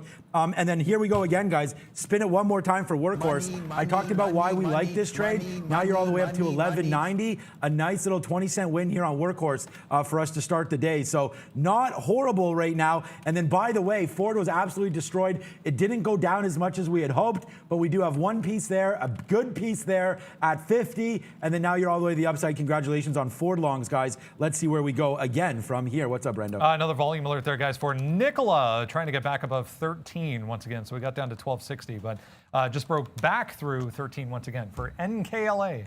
So we're in a halt on NVIS. I'm not in the halt. ANVS here on the Amex actually pushed back down and tumbled hard right into support at 56 even. If this thing opens up in this cluster range, 52 to 56, I want to try to short it off of that 56 level if we can catch it. DD, we had to pay for some shorts there. I just saw a monster bid show up there for a brief second that caused DD to go. That caused DD to spike a little bit here. Not this spike into 1050, but it actually got up to like the 35 range. Once it slammed back down and the bid was not there, I got into position at the 1025, sort of waiting to round into that short. So watch out for the AVNS. NAOV, I'll review Sava a little bit later on, but that obviously was a nice little winner to the short side. But NAOV, give me a break. Oh, it's going to freeze again. You have to take over here. But NAOV coming back into that 250 level where we had the breakout from earlier. Big level for NAOV. All right, slaying this dragon again. Let's watch to see if Workhorse goes through 12 right now. Hopefully it does do this, and then we can celebrate a beautiful trade on Workhorse. Man, I got to give props to Brendan and to you guys on the chat there because, you know, new CEO, I've been in this game way too long, guys, not to understand what was about to happen here with Workhorse. So to me, that was a good trade I talked about. Yes, sir. Bang on Workhorse. Let's go, guys. Big move upside there to 1220. Hopefully that works. There goes AMD. Let go. Let's see what happens at a Hyundai there. It turns around at that 99.93. So we'll probably take a little bit out here and see what happens. But there goes AMD picking up some volume. We called this one, guys. I don't know if I'm going to get out more, but I think after we break 100, next stop 120. Hopefully you're long with me on this one. And when we had those horrible Intel earnings, I talked to you guys about why you need to be in some of these other names. And now today, man, you're getting some nice kickback through on AMD. So let's see if it breaks 100. Actually, we got to go long through 100. You got to clarify that because Intel's earnings were actually fantastic. And one of the things we said was that the demand for Intel's products, despite the price action, was going to bode well for NVIDIA and for AMD, which is exactly what happened. It's the reaction to it that was certainly going to be negative. Guys, we have another halt here. It's going to be SGOC. So SJOC is back in play. ANVS is currently halted. SGOC is on the move, guys. And obviously, we know what this can do. It can definitely be one of those high flyers. It just halted at 1045 into the upside. On the daily chart, guys, big level approaching. There was a huge support in this thing at 1130 even, guys. So you have to watch out. My 15 minutes can be a problem. But 1130 is a big level. If it gets up there, it is already halted here at like $10. 1130. If it goes to that price, it's the only price I would short without actually needing a halt entry. Okay, guys, here we go, and we're doing it again. Superman is back in the building with AMD. This is the call, guys. This is the call that we made. We made this call about AMD a hell of a long time ago. You know, I'm long 65, just broke through 100, and it's not even like this is, I can't show you the daily chart on this, but it's not even like this was a big, big move. I mean, it's a big move on the daily chart. You can see that, and it is a monster move, but you could have just got along with us. I was, you know, if you're joining the show now, great. If you were back here with us, man, I've been pounding the table down here, 75, 76, 77 on AMD. I'm long 65. And then today, now we get the breakout that we were thinking about, even when Brendan talked about that price target upgrade there, right? We talked about that with AMD. And today, it comes through. So congratulations, anybody hitting that with us. Monster winner there on AMD. We got long again. So we took the long. We got out ahead of 100. Then we got long again at 100. And now we took it out a little bit. Let's hold this. See how high we can go now. We're long at 109. We'll see how high. There it goes, 131 right now. Let's go, guys. AMD on the move. So is Workhorse. That's another banger, 35 cents in the money. Great trading here today, guys. Hopefully you're enjoying this with us. What's up, V? Market all-time highs here, guys. Back above, yeah, it is. All-time highs for the S&P. Uber just took out that pre-market high, or tried at least. Some volume came in there at 44.5, guys, for Uber. So AVNS opens back up. It's right in that cluster, that 53 area, right into this like 56 area. So guys, there was an iceberg at 52.50. I know it popped and bounced off 50 even. I'm definitely going to trim some off if it breaks that 52.50 again, and then we'll get some out in that 51 range. The stop out has to be at this 56, so I would add one time in front of 56 and one time only. SGOC is still halted. DD does make that nice little reversal that we're looking for. So, I mean, it is what it is. I guess that buyer was fugazi like we kind of thought it was. Trying to get down to this like 10 range, guys. I'll get some out in front of 10 even. Why even split hairs? We can take 1008, that's fine. And then if it breaks a fresh low, this is 995 down here. In the pre-market, it was slightly lower than that. So look for 990 to be a significant break if DD gets through that particular price, guys. Okay, and here we go. Do we get some 53s? We're waiting for 53s right now. I just pushed offer enter on some of this trade here. This is going to be, there it is. Yes, sir. I mean, our first trade is $1 in the money now, and we've taken more as there goes AMD, and we'll continue, guys, to take that victory lap on AMD because we've been pushing this for a very, very long time. Congratulations, Brendan, as well, on your AMD. Let's go. Larry, what up? Hey Sean, Tesla spiked to the upside at the open. It has been upgraded by DZ Bank also. Do you guys see any opportunities for yourself in Tesla today? Perhaps. I mean, look, we didn't talk about Tesla in the pre-market. I know we're looking at a lot of other symbols, unfortunately, but if you do, we're going to go to Brendan in a quick second here, guys, but if you do look at the 15-minute chart, we have traded that pretty heavily, at least a couple of times here. This breakout, 655, was the one. That's what you got to have. But there's two levels to the up. 675, we'll just spit it out there, and that 700 is going to be a big one. If it pulls back, I want us making this hold at 655. It's going to stand as support, resistance, break. So 655 on a dip looks like the first level that I can watch. SGOC just opened back up. Brendan, what's up, bud? A couple things. First off, anyone watching Nikola, looks like Nathan Anderson from Hindenburg making some comments, just commending regulators on what they're doing as far as Trevor Milton is concerned. So watch Nikola. Qualcomm, we didn't get to, guys. QCOM also reported aftermarket yesterday. Nice looking chart here, 4.5%, 149 at the top there for QCOM. I mean, the S&P just cruising right now, all-time highs, like you just mentioned there, Brendan, and we're pretty happy with everything. Look at this AMD out. I mean, the high of the day is 57. We got a 53 right there. So let's go, man. It just broke back down, gave everyone a gift to get long at 100 again. I put my offer now to get out right below this breaking spot. So if we get back below 99.75, I'm going to get out of AMD. But let's watch this guy just keep on rocking and rolling to the upside. And again, man, we talked about this stock and how much we liked it. So let's wait. NEO, we're still waiting for 43 to break on NEO. That could come back in a little bit. We didn't play that early dip like we normally do. So that was a missed opportunity for me on NEO. But right now, guys, AMD, big win. DD, we're still trying to make some of that money back, but not as bad as it probably should be considering how wrong we were on that one. Ford, again, beautiful win. We have 10% left on this trade. And then Workhorse, I was going to say, if it comes back below 12, we got to get out because it goes as high as 12.15. So let's take this Workhorse out right now. But that was a good trade. Yeah, there it is. So now we got to take it out. Good trade for Workhorse. It does go all the way up to 12.15, but we didn't really cash ourselves out at the top. So now we have to pay the piper a little bit here on a little bit of a lower end. So if we can get out here 90, 92, 93, we should take this 25 cents on Workhorse, guys. I'm not in love with the EV space, as you know.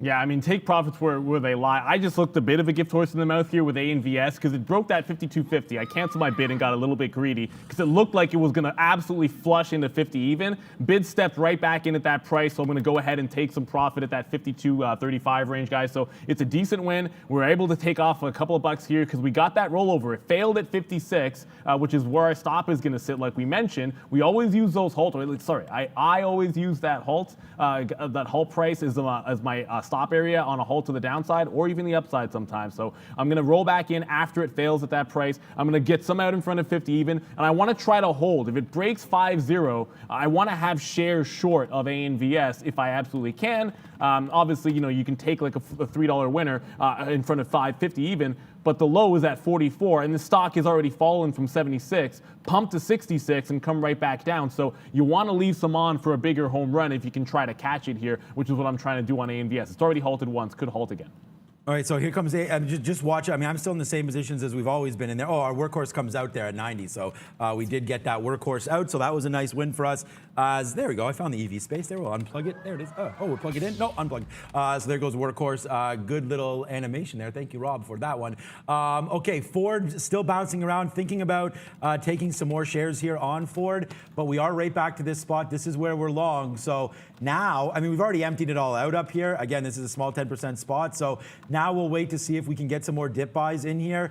Acting great. You're up that 5%. We like it. We like it a lot. But you do have this moving to the upside. This is VWAP here, so we've already crushed that back down 365. So I'm not in love with it. Volume's starting to die off a little bit. We'll see if we can't catch a little bit of a break on the downside. And there goes AMD. We'll celebrate it today. We'll cook up some profits on this name. Up, and away. In here, that's 50 cents. And then you saw that's 50 cents. That's 30 cents. And then we wind up losing 30 cents back down. So AMD, nice little trade there today. And that's why you don't want to hold on forever. I mean, we don't know where these are going to go. Look at the NASDAQ monster move to the upside. Let's check back in quickly on Facebook. The only loss that we have today, 361.40 right now. Yeah, if it breaks that, I mean, watch out because the NASDAQ is starting to go lower. So that wasn't for Facebook. Yeah, no, I know. This is 360 right now, downside. So watch out for that break on Facebook. I think I will take a 360 short, but I'm not sure about that one. The bear roar was, I think it was a bear roar. That was for DD, which cracked that low of the day. Oh, It just yeah. got some shares at 990. There haven't been many pops to be able to short, and that's what we got in a couple of short trades. But I do want to go back to that NAOV. I know we got away from this one off of that first break. Look, we said when it was turning around, like right at 930, watch out for that flush. I covered here. It's actually been holding this 250 level, been a little bit distracted. When trading in that AVNS and SGOC had a quick in and out for a hit on that one, those halt trades are going to take precedence, I think, over some of these more structured, more liquid names. But NAOV holding up pretty nicely at that break and dip price right around 250 that we had earlier on. But if it gets below 235, this is going to turn a little bit bearish for me, Brennan. Another vaccine name just popping up here. AstraZeneca having a nice day here, guys. Up 3% at day highs currently. They said this morning they're going to explore more options for their COVID-19 vaccine business and will plan to have more clarity on that subject matter by the end of the year. So AZN on volume today. That's a nice little movie. I did also want to get some love from Pfizer at some point as well, because with all that talk now of, obviously not the talk, I mean, we all know about the Delta variant, and it looks like there's going to be a third shot necessary. I believe there was some country today that was started with that story with the third shot. I think was it Israel? But anyways, Pfizer, going to continue to be on people's minds here. No matter what you think of the pandemic, it's still something that people are addressing, and Pfizer's going to catch, more and more tailwinds from this, I believe. You can see they had a nice report here, and it just looks the same as all the charts that we like. Like this breaking that 40 here was just absolutely fantastic. Coiled up a little bit and then broke to the upside. It hits as high as 44. So that was a good movement. That was a 10% bump off that level. Let's see if we can get back into 41, 41.50, and then we'll try to go long through that level. But right now, Pfizer on a little bit of a pullback. I think we got to wait for it. I also want to wait to buy some Moderna as well.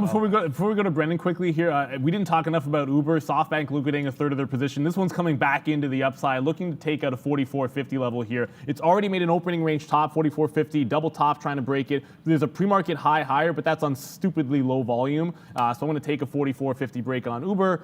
Maybe it's put in a bit of a bottom after SoftBank liquidating and the DD trying to catch a bid. Brenda, what's up? Newegg, guys, just popping up here on a huge volume spike at day highs here through, I guess it was 22. Ran it all the way up to 23.5, but big volume spike and pop there for Newegg.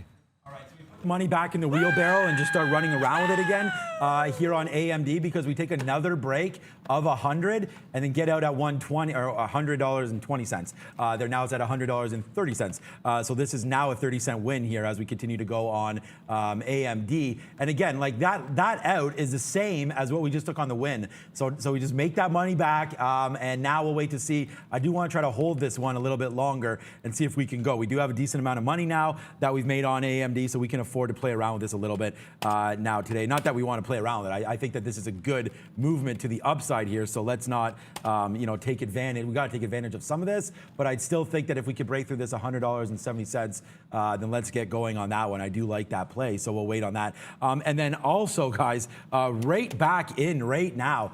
DD, like we're making back what we lost in a big way right now off that short initially. So remember we talked about this with Vernon. I want to give Vernon a big thank you as your super chat is still there up top. Thank you for that $100 when we talked about the pre-market positions. But like I said right now you're starting to get the movements here that we were expecting sort of in the pre. So now you got to hold on a little bit. I still have 40% of this position. So we're watching this go to the downside. I'm excited here for DD and see where we can go. I'll take another piece off right now, but we still have 75 coming and then lower, lower, lower. They've already denied that rumor of going public, going private. So now let's wait to see where we go. And there's a Neo break of 43, guys.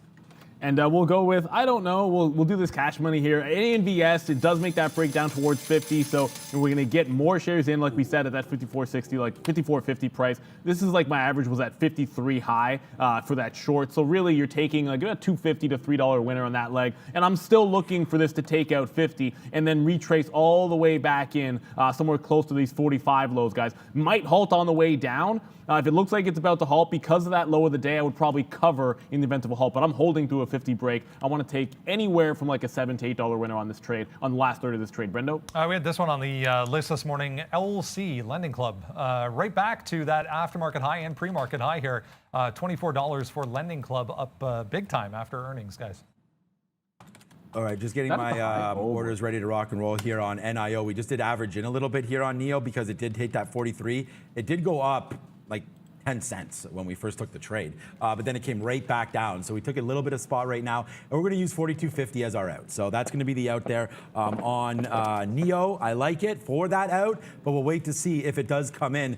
We could get stopped out on that NIO position. There goes, like, look at DD, guys, 45 cents in the money. AMD 45, 50 cents, 60 cents in the money now. AMD continues, go AMD, as that continues to go, man. Yes, sir. Wow, we're a happy camper today, guys, as these stocks continue to go. AMD, new all-time highs for AMD, guys, as we continue to go. DD continues to drop down, man, and the only thing not working for your boy right now is NIO, and we'll have to wait for that to go. We have our out. Hey, that fails, but I still have some faith here in you, NIO. Let's get going to the upside. We obviously need the NASDAQ to hold out. Yeah, here it comes. If it hits that 50 level, a little bit lower than that, we will get out, so watch out for NEO coming to the downside, but DD 51 cents in the money, baby, and now continuing to tank down. Yeah, that's a good one. Cash cow. That is DD today, guys.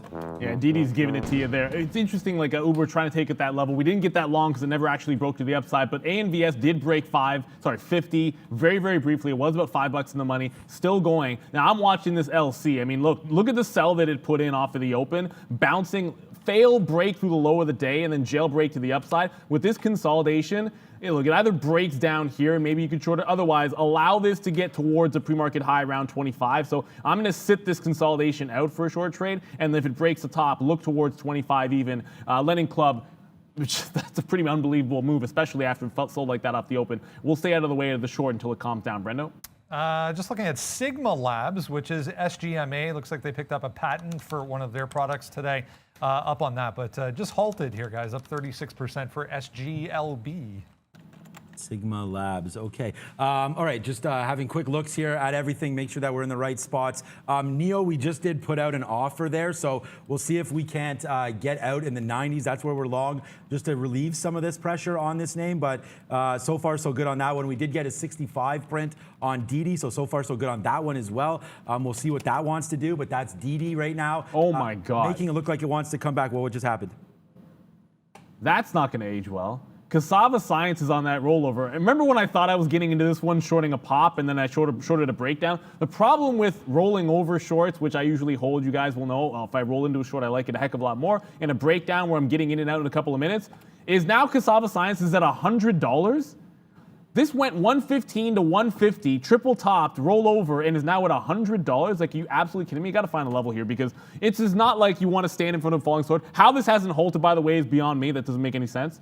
It's probably about to if 100 breaks. But look, if things get really stupid, watching $85, and it sounds crazy, but at this point, why not? Watching $85 down here, you did have a cluster of support, and then a potential like 92 area here if you kind of go back all the way back, and then the support level. 85 to 92 could be a bit of a turn. It's trying to turn off 100, which I'm only laughing because this is ridiculous. I didn't see that one coming. Obviously, I would have held the short if it did, but I'm looking 85 to 92 if it breaks 100 even. I'm not taking a short at 100, not when it's come down $50 already. That's I'm not shorting that low. That's ridiculous. Yeah, no, and we got out of NEO. We will take another long if it goes above 42.50 one more time. We'll try that one more time. And then AMD, we get out for flat there.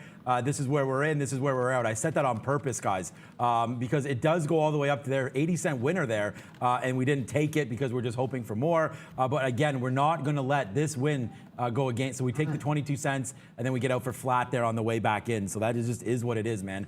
On that, I wish I would have. I guess I can get back in if I want to. Maybe I'll do that right now because it's trying to hold up at this $100 mark. I'm just worried about the NASDAQ on that little dip down in. AMD is doing its own thing today. I think we should just keep the profits right now. It's not, when a stock is kind of doing this, like this is where I got to avoid it. Obviously my long, everything's a win. I mean, everything's a win here, but this is where, when it's doing like this, if I saw this and then you hide the name, I'm probably not trading this. So that's why I'm going to have to just be disciplined, and try to get away from that name, just like we got away from Facebook. Oh, darn it. I talked about this 360 break and we didn't take it, but it's right there right now. It goes all the way as low as 358 there. Facebook on the breakdown, only down 3.5%, so it's not horrible. I don't mind this long though, actually. And again, I am playing off my bias here a little bit, but if we can get back going, a 360 break back to the upside, I think we're gonna take that long on Facebook and try it. And we'll go with, I don't know. Oh, crap. This is a Bitcoin one. Instant equity, like AVNS, we get our target down here. It breaks that 48 very, very briefly and then comes right back and takes it out. So I'll essentially get out for what amounts to like a $6 win if you look at the, $7 win if you look at the average price there. So it's solid win on ANVS. To go to the south side here, the other direction, NAOV, this was a long for me, and I kind of briefly, maybe I said in the chat, but that 250 level had held, failed break, it tries to get up, can't get past this lower high, this 270 area, which is that first out that we had on the break. And then once we're back below there, it tries to pop back into VWAP. I'm shorting this 250 level, so it broke that low. I know we still have to, it still has to take out that 235, so really it hasn't fallen apart yet, but I'm now gonna be on the short side of the trade below VWAP into that 235 range instead, so a different way to play it. I'm still befuddled by, what a terrible word that is. I'm still confused by Cassava Sciences, and maybe just blindly stepping into that 100 level would have been good, but the way this thing has fallen, I would rather just sort of let it settle down. Like I'd rather have a panic price long, something below that 100, which we're trying to point out, than just jump in front of a round number because it's a round number and nothing else. That's not a way to take a trade. If it bounces here, I think I want to be looking back at that 122. Like I got out because a bid formed there. And the second I got out, that level turned into resistance. Right? So clearly, like the level was okay. Getting out of that momentum may be wrong, but that level was okay because it immediately turned into resistance. If it gets anywhere close to that again, I think Sava has to be a short at that price. I mean, it just seemingly, I've never seen anything fall off the table like that after a pre-market move to the upside that was that strong on decent volume. All right, just into right now, just looking at some emails. What's up to my wife? Okay, so this is what I want to talk about. We just got into DD, or just got out of another piece here on DD, and this is how you know that we're not playing around like in, and then out. So I told you that we were trading with a decent amount of shares. There it is. There's the fill there at 57. So let's see where we go from here now with DIDI. Just have one small piece left. Obviously, wish I was a little more patient and had them all left, but there goes DD, man. And as you're going to notice, all of the losses here, like this is a 50 plus an average in 37. So we have like a 44. And then look at this out at 18, right? So that's not even that big of a hit from a penny wise. You're talking about like 25 cents there. And then right now we're in a 66-cent winner. So sometimes it matters how you're trading and your share size. I did want to thank Vernon for that call as well. Thank you for that super chat. Okay, check back AMD. He was still there. So yeah, see, this is what I'm thinking. Not upset about AMD at all. But I am going to get upset about Facebook here. It has dipped down one more time. We will see if it defends. It's not going to if the NASDAQ does this, but we'll see if it defends this 358 very well or not. We're going to get out if it does break this. So we will wait to see here. We are long now at 80, so we're out of the money 30 cents. Not a big deal here, but the way this thing moves, man, I mean, the spread is 25, 30 cents. So you got to, we could get taken out of this. If it does break back down below 358, we will get out. We're going to try it one more time. Oh, you know what? Oh, man, we talked about cannabis, and I said this to you guys many times. that Tilray, you know, if it took that 17, we were going to like it. It actually comes very, very close. Next time, I'm going to play my sort of my bias instead of what the prints are showing, because I said yesterday that Tilray was impressive because it held up in volume, and I thought it would give it all back. It didn't. It's not giving it all back. But today we make that move back to the downside. There goes Tilray back down. So watch out. I don't want to take these lows because I still think that there's cannabis names coming on board soon. So we'll wait to see on those earnings. But right now, Tilray, that was a good call, man. We talked about 17. That's literally the high of the day. Just wish I would have shorted it instead of waiting for the long. Yeah, I just covered my DD, and I feel like if that breaks 950 again, I might regret it, but I don't want to short it down here. And so I'm glad you're holding on to that one, Sean. I talked about LC very, very briefly, Lending Club, only to say that I was going to sit out this consolidation, which off-foot opening range pop, testing the same level and failing. A lot of times I'd be in that trade already short, but I said way too strong after bouncing and basically failed break through the low of the day. Like, people would have gone short on a fail break like this, thinking it's going to retrace and give back, you know, to like 20 even. So if you're trapped in that one, like you're stopping out here, maybe you're averaging in at that particular range, which could give it this spike. And we waited for it to test the pre-market 25 level. I just got 24.35 for the first entry. I want to be able to add to that if we get any kind of barcoding like we had before. So ready to go on LC. And look, Lending Club, it's a 25 out. It's pretty simple with this one. NAOV, Brent, and missed my target too as well. I'm going to try to add to this position below VWAP while we send you to Brendan for Happening Now.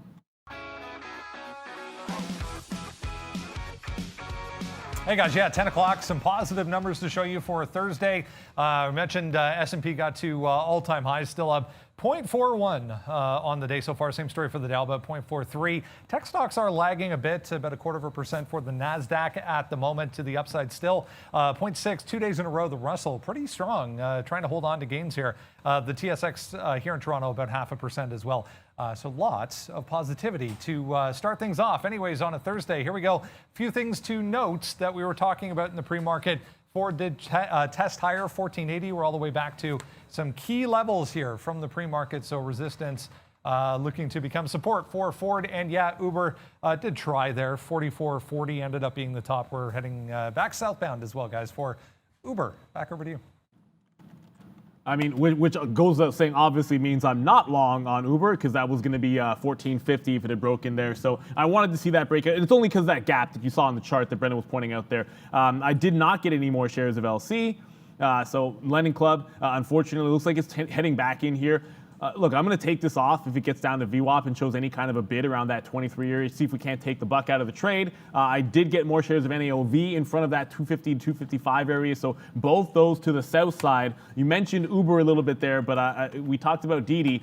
I'm not saying there's a refresher or whatever it might be, but this 950 level, and it's not like there's size on the level that's doing any of this, but it is battling here back and forth at 950. Like, you'll see the offer come down, it'll get taken out, it bounces a couple of pennies down and comes right back. So clearly there's a consolidation. I got out of my short at that particular price. I know Sean's holding on to it. Just remember, this was 887 yesterday at the close. And then if you look at the high, it's like a 925 high a day. If that turns into support, you definitely have another quarter in this stock at a minimum if the bears win out on this particular move to the downside. Well, and this continuation move to the downside, particular move. I mean, it's down like $1.50 since the open, guys. So continuing move is the way to go.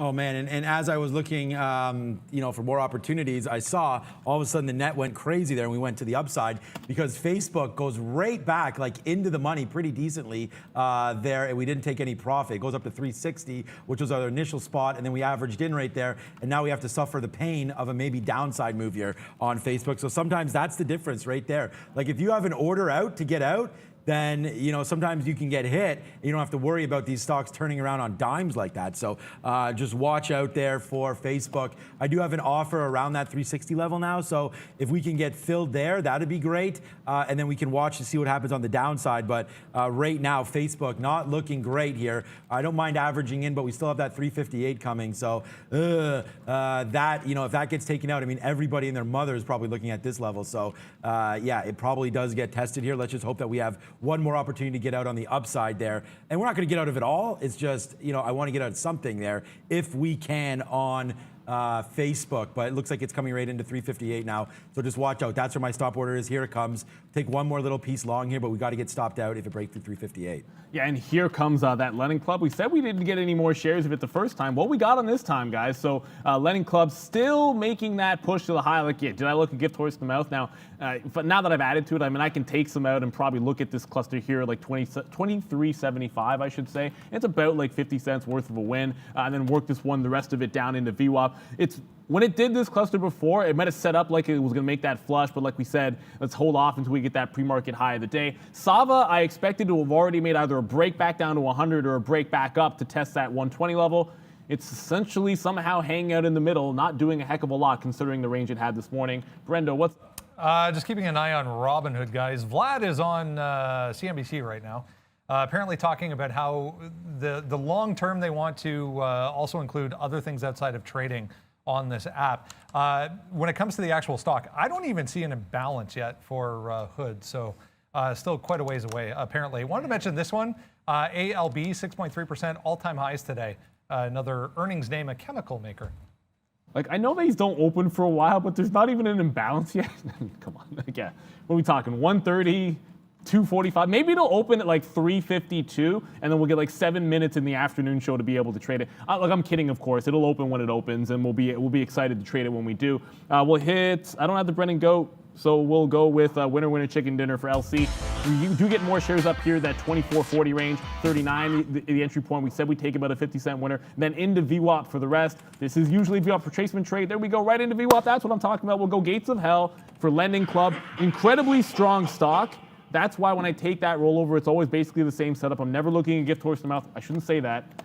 I'm intending not to look a gift horse in the mouth with trades like this because my experience, when it snaps back and holds this level here, I want to have taken my profit out and look for the next particular trade, and maybe even a consolidation where they can get a 23 even break to the downside. So Lending Club, nice little win there. NAOV, I mean, give me a break. It keeps on coming right down. Testing, like, this is what happened to me too. Like, it tried to get down to this like 238. I wanted to bid again here, 242. Kind of just putting in these higher levels here. Now it's going to be testing this 260 area. Do I want this to break 265? No, but that's the line in the sand, and if it does, I'll be out of this one. So I know a couple people looking at NAOV. It was a great long. Now we're short this name and looking for it to come down. Alert to Cassava Sciences. It just broke 110, so I'm looking 120s on that. If it gets up there, I think we got something. All right, guys. Thank you to Brendan there for the private note there about DD.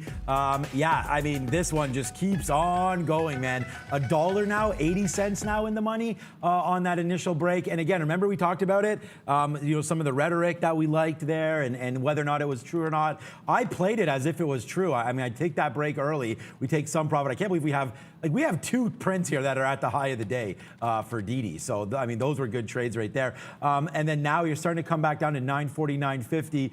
I don't have a huge position on. Let's just see how far it continues to go. I don't mind, you know, if it bounces back. We've already cashed in on this trade. So let's just wait to see where we go on this one now with DIDI. Man, Facebook did the same dance again. It comes all the way back up one more time to 94. I'm at 97. So, like, I miss it by 3 cents when the spread is like 40 cents sometimes. But anyways, that's that. That's just that talk. So we'll wait. Hopefully it comes back to the upside. We are getting ready to get out of this if it does crack below 358. So that's just a little bit of talk there on Facebook. I'm trying to average in, but I'm trying to average in a little closer to 358. So let's see where we go for that one. Indicated open now 42, I guess, Brendan. Is that what you got? Yeah. Indeed. I can show you that headline. Yeah, 42. I'm only seeing, I was just double checking on the volume. It's about 1.4 million paired at this point. But yeah, 42 for DD so far, guys. So I might have misspoke about something. Like, we can use market on open orders, but actually, I always use limit on open orders because to me, there's always a price that you do not want to pay for just about anything, right? So, I mean, of course, you want things for free, but you can't have stock for free. So you can use a limit on open order. And with a 42, maybe you put like a 45 or a 50, something ridiculously aggressive so that you get the fill. But if it somehow opens at like $100, I'm not going to mark it in and then get the absolute top there. It's not going to open at 100. We have an idea where the indicative open is going to be. I wanted this Sava to get closer to this 120 range. Looks like it's trying to roll over here at about 115. Now, pre-market low was 115. This dip halted at 115. So this is that price. I might take a first stab at it at that particular price, but it has to be a tighter stop, because if it breaks that, I mean, that 120 to this little top here is like 123.50. Like, to me, I don't want to be holding $8 to $10 against me on Sava when the initial short I didn't even take that much out of it. I got a $7 or $8 winner on it. So for me, let's be a little bit more patient with Cassava Sciences. I think it's going to still be a mover, and a fantastic one at that. So let's stand back, sip on your cognac, do whatever you got to do to be able to relax. There's definitely some bangers and some movers, one of which could be Uber, which is back towards that 44.50. So might catch that break to the long side. Okay, so we are getting ready. Hands are off here. I mean, obviously, if Facebook breaks, we'll get out. We just got our other little piece in there. NASDAQ has to go for this thing to go. It looks like it's going to test 358 anyways in just a couple seconds. So this trade most likely will come out there, but we'll see. Hopefully, it does have some run opportunities here, as our average price now 359.45. So hopefully that can get going there on Facebook. But it looks like it's going to break right now. So we'll get out once it. I mean, here it comes. There it goes. There it is. So we're out of Facebook there. We will flush that down the toilet. We'll just hit spicy, a little too spicy today for Facebook, as now you're down 4% here. DD and Ford still working, 17 cents there and 80 cents here. But that Facebook, we're going to go basically 0 for 1. This trade was kind of a mix, and then we averaged in there and just got stopped out on that 358 bump to the downside. What's up, Brandon? Mediaco Holdings. Try that again. MDIA halted here, guys. Big mover so far today. 6 to 9.5. Just halted to the downside. Second halt so far. You know how you know you're a professional? Because Brendan will go for, like, I don't even try with some of these symbols because I'm just so bad at it. I'll just, the company names, so I'll just go with the symbol every single time or give it like a fun little nickname. Uber finally breaks that 44.50, so we'll quickly scalp out a 10-penny winner, and then we'll go back down in. If it retests and catches any kind of a bid off 44.50, I want to reload this position if we can on Uber. I'll peel it back out here. SoftBank, of course, lightening their position by, I believe it was a third on Uber in the recent mess that is that DD trade. So it is what it is for them. This is a pre-market high. That's why he takes them out in front of that 44.70 area and then look for a bit of a dip buy. I don't want this thing going all the way back into VWAP, but I think if we take out 75, I want some on board and hopefully can add back into Uber. Filling in the gap, I think, is optimistic at 46, but hey, if we can get to $45, that'd be pretty good. Okay, so we actually, I can't believe we got stopped out there on Facebook. I mean, I can't believe it because we were calling it as it was happening. Now it's right back up $1 from where we got out. So I did take long again here, breaking through 358.50. So there it is. Yes, sir. So we're trying to make a little bit of money back here. So we won't celebrate too much, but now we've got it. 70 cents in the money now. I just wish we never got, I mean, wish doesn't matter what you wish. I just wish we never got hit out there at that 358 because it looks like that was good, man. It only goes down to 357.75 or so. There, and then now we're nicely in the money, 76 cents. We'll probably take out, yes, damn it, guys, damn it. Facebook, not much of a cash cow today, but now it is. We are now $1 in the money. Let's just take that out, take a piece out anyways. It just bounces off 360 one more time. So Facebook there, oh, damn it. Unfortunately, we did get stopped out, but we did make some money back. Good amount of money back too on the way back upside. So good trade back, not a good trade initially. So damn it, Facebook, you got me that time, and you may get me again. So I'm going to take another piece out here around that 360 level, and then we'll hold a third of the trade and see if it can moon from there. And this is why we had that out. I didn't want an AOV to break 265. I'm happy for anyone that has a long trade. You saw me dig into the short. Missed my bid every single time. Like, it was like, could have got some out here. And Brent, I know you were with me on that one. Could have had some out here at 240. Could have had some out here when it dipped down again. And usually I'll take those 5-10 cent winners on a $2 stock. Kind of pie in my face for not doing, but at least we stick to our tight stop instead of not holding in. Once we broke here, I kind of feel like it's going to retest the high, and then that's the price to get in. So you're not seeing me jam back into a short that reversed at 275. Meanwhile, while that was happening, Uber continued its move. We said we'd buy the dip. Okay, come on, dark pools. It didn't dip a third time near to 44.50. It dipped this one time, and I was able to get more shares at 44.55. I then took some out around that same 65, some out in front of that 3/4. If it gets to 45, I'll be very happy. First trade in Uber to the long side, although I kind of wish I'd bought the dip at 44. That would have looked pretty sweet. Brendo? Big mover yesterday, PAV Med. They announced some executive changes yesterday, additions to their board. PAVM up 7% here. Making a day high. I'll just leave this up here because it's flying around a little bit. 2.1 paired, guys. We're at 40 1/4 now for Hood. All right, here, guys. We're going to celebrate DD right now and, you know, just continue to watch this thing fall downside. You know, $1 now plus, you know what, Facebook, honestly, this stock could have been another, I mean, it's going to be our only negative name today, but this name could have been way, way bigger if we just got ticked out there. And sometimes that happens to you, right? So whatever. We'll get back in and just not worry about it right now. There's always tomorrow to trade and lots left today. There it is. I mean, here goes DD, man. Just tick, tick, tick, tick, boom. We can see if we can find some levels here. I don't really know where to get out. I'm glad I, you know, didn't get out as much there, but you know, we still don't hold a lot of shares on this name right now. So trying to maybe get back in if we break something. We're right at this little high. That was yesterday, actually, 915. So that's actually where we just bounced off from there. So, and it touches the moving, I don't know if, is that V? Oh yeah, this is VWAP actually. So it does touch VWAP there at 909. So I got to watch out for that one. Let's see what happens on this 9 spot here, but it is coming back to the upside. Maybe a 925 break will signal us out of this DD for $1 win. So we're really happy with this. Facebook's $1 in the money, Ford 20 cents in the money, and DD $1 in the money as well. So there goes Facebook, man. I'm with you, Austin. Oh man, I was really fighting this one today. Again, this is a wash trade up here, no doubt. Breaks VWAP, we get out, and then in again.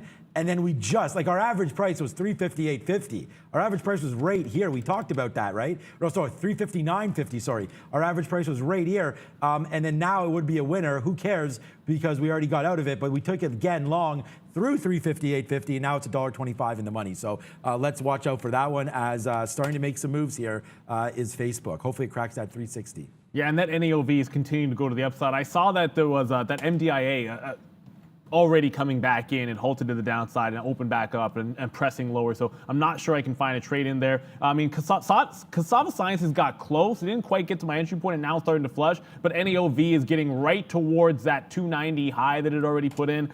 We can sort of zoom back. This was an impressive run after falling. So it did the same thing at the open. Like it pushed up, fell, pushed up, dipped all the way back in, then absolutely ran. That's why we had a relatively tight stop, and we're not going to hold it to the high of the day. You got to watch out for NAOV. I mean, if it takes out the top, this could get ugly. But I do like the rollover when it tries to make a double top, and it's trying to do so right here at 290. So you'll likely see me get involved in the mid 80s as long as we catch a bit of a turn. This is going to probably do like a couple 100 million shares in terms of volume, guys, and there's only 100,000 shares on the offer. So, I mean, that is basically nothing at 290, guys. Maybe $3 has something, but 290 doesn't have a heck of a lot. So I need to see a turn first before I would jump short. And I'm going to say, what's up to H. Alexander Lee? Yes, they are listening at some point. Palantir loves its quarters, 150% right there. Congratulations to be able to identify that. You are right and you win today because Palantir right now, guys, a nice little move to the downside and then bouncing off that quarter. So you are right. H.G. Wells there? Good call there on that one as you've hit that out of the park, bouncing off that level. And I did want to show you a 3-minute chart as well. Look, yesterday, bouncing off there as well, bouncing off that spot as well. If it's not the quarters exactly, you don't always have to use exact numbers, guys, but it is nice to find something. So congratulations on that one. You really nailed that. So that's a good look for you on that quarter trade. So I hope that you're able to cash out on that one a little bit anyway. So good movement there for Palantir. Keeps going to the downside. So good look there. And thanks for pointing that out because that's something that I talk about all the time on the show. So that makes me really, really proud that you're able to make some money. But make sure you cash out and actually make that money on that move. We are ready now for a small cap recap, and that's right up Brendan's alley, so kill him with kindness, my friend.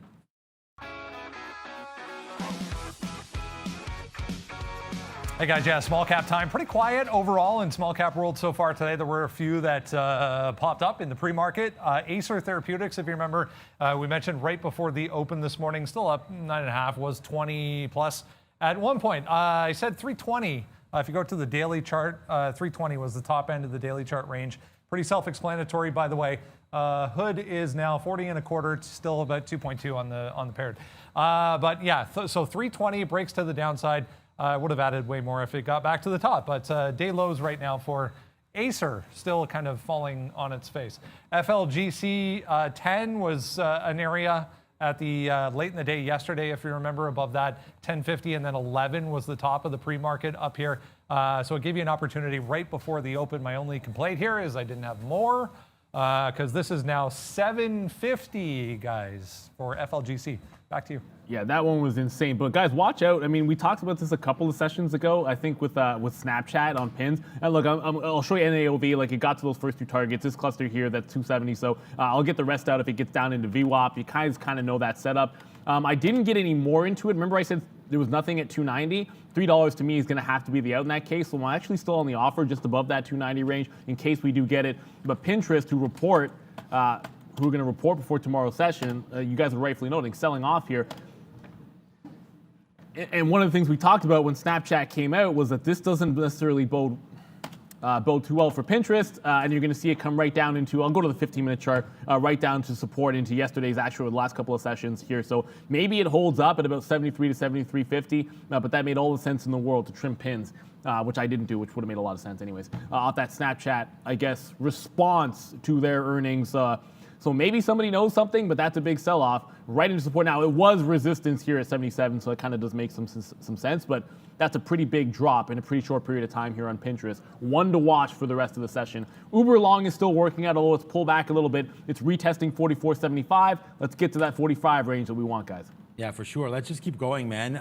It's been a good morning for us. And you got to trade the right names today for sure. Look at Facebook now. Nice. There goes Austin, breaking through that 360 level that we wanted. So Facebook now, you know, good. We're $1.40 in the money. So we'll wait for that one. Check back over on Hood and just see. I don't know. I have to sort. I guess, you know what? I'll have to sort this a little bit differently because I still do have the New York stocks in here. But there's Hood still looking at $1 million there paired off. So they still got to go a little bit more. And then we'll see. Hopefully Robinhood can open up very, very soon. And we can bring it to you live on the show. Robinhood opening, waiting for that IPO to go. So people asking me about DD. Look. I mean, there's been a good name for us, obviously, today. I'm going to, just because, you know, why can't it go down even more than this? I'm going to give it back to 950. So I'm going to sacrifice 30 cents here on the upside and, you know, wait to see if we do touch that 9. Just wondering if 9 breaks, do we see like 880 or so? So I'm going to give this DD back to 950. Maybe it's a little bit too aggressive. If you do have a lot of shares on this name, which I don't. I've emptied out the majority of the position, but you may want to use even this 930, maybe this level right here, 933, 932, as an out, or 45-ish. I'm just going to go. I like to trade the quarters. I just gave the props there to Palantir, but I do like to trade these quarters and 50s. So right now we're dancing around a quarter spot, and we'll see if it takes out the 50. Then maybe we retest back into this area, which would be 70, which might be a good spot to reload the short. So I'm going to get out at 950 if it does crack higher. Those of you asking, that's my take here today on DD. And obviously my take's been this way, holding it all afternoon.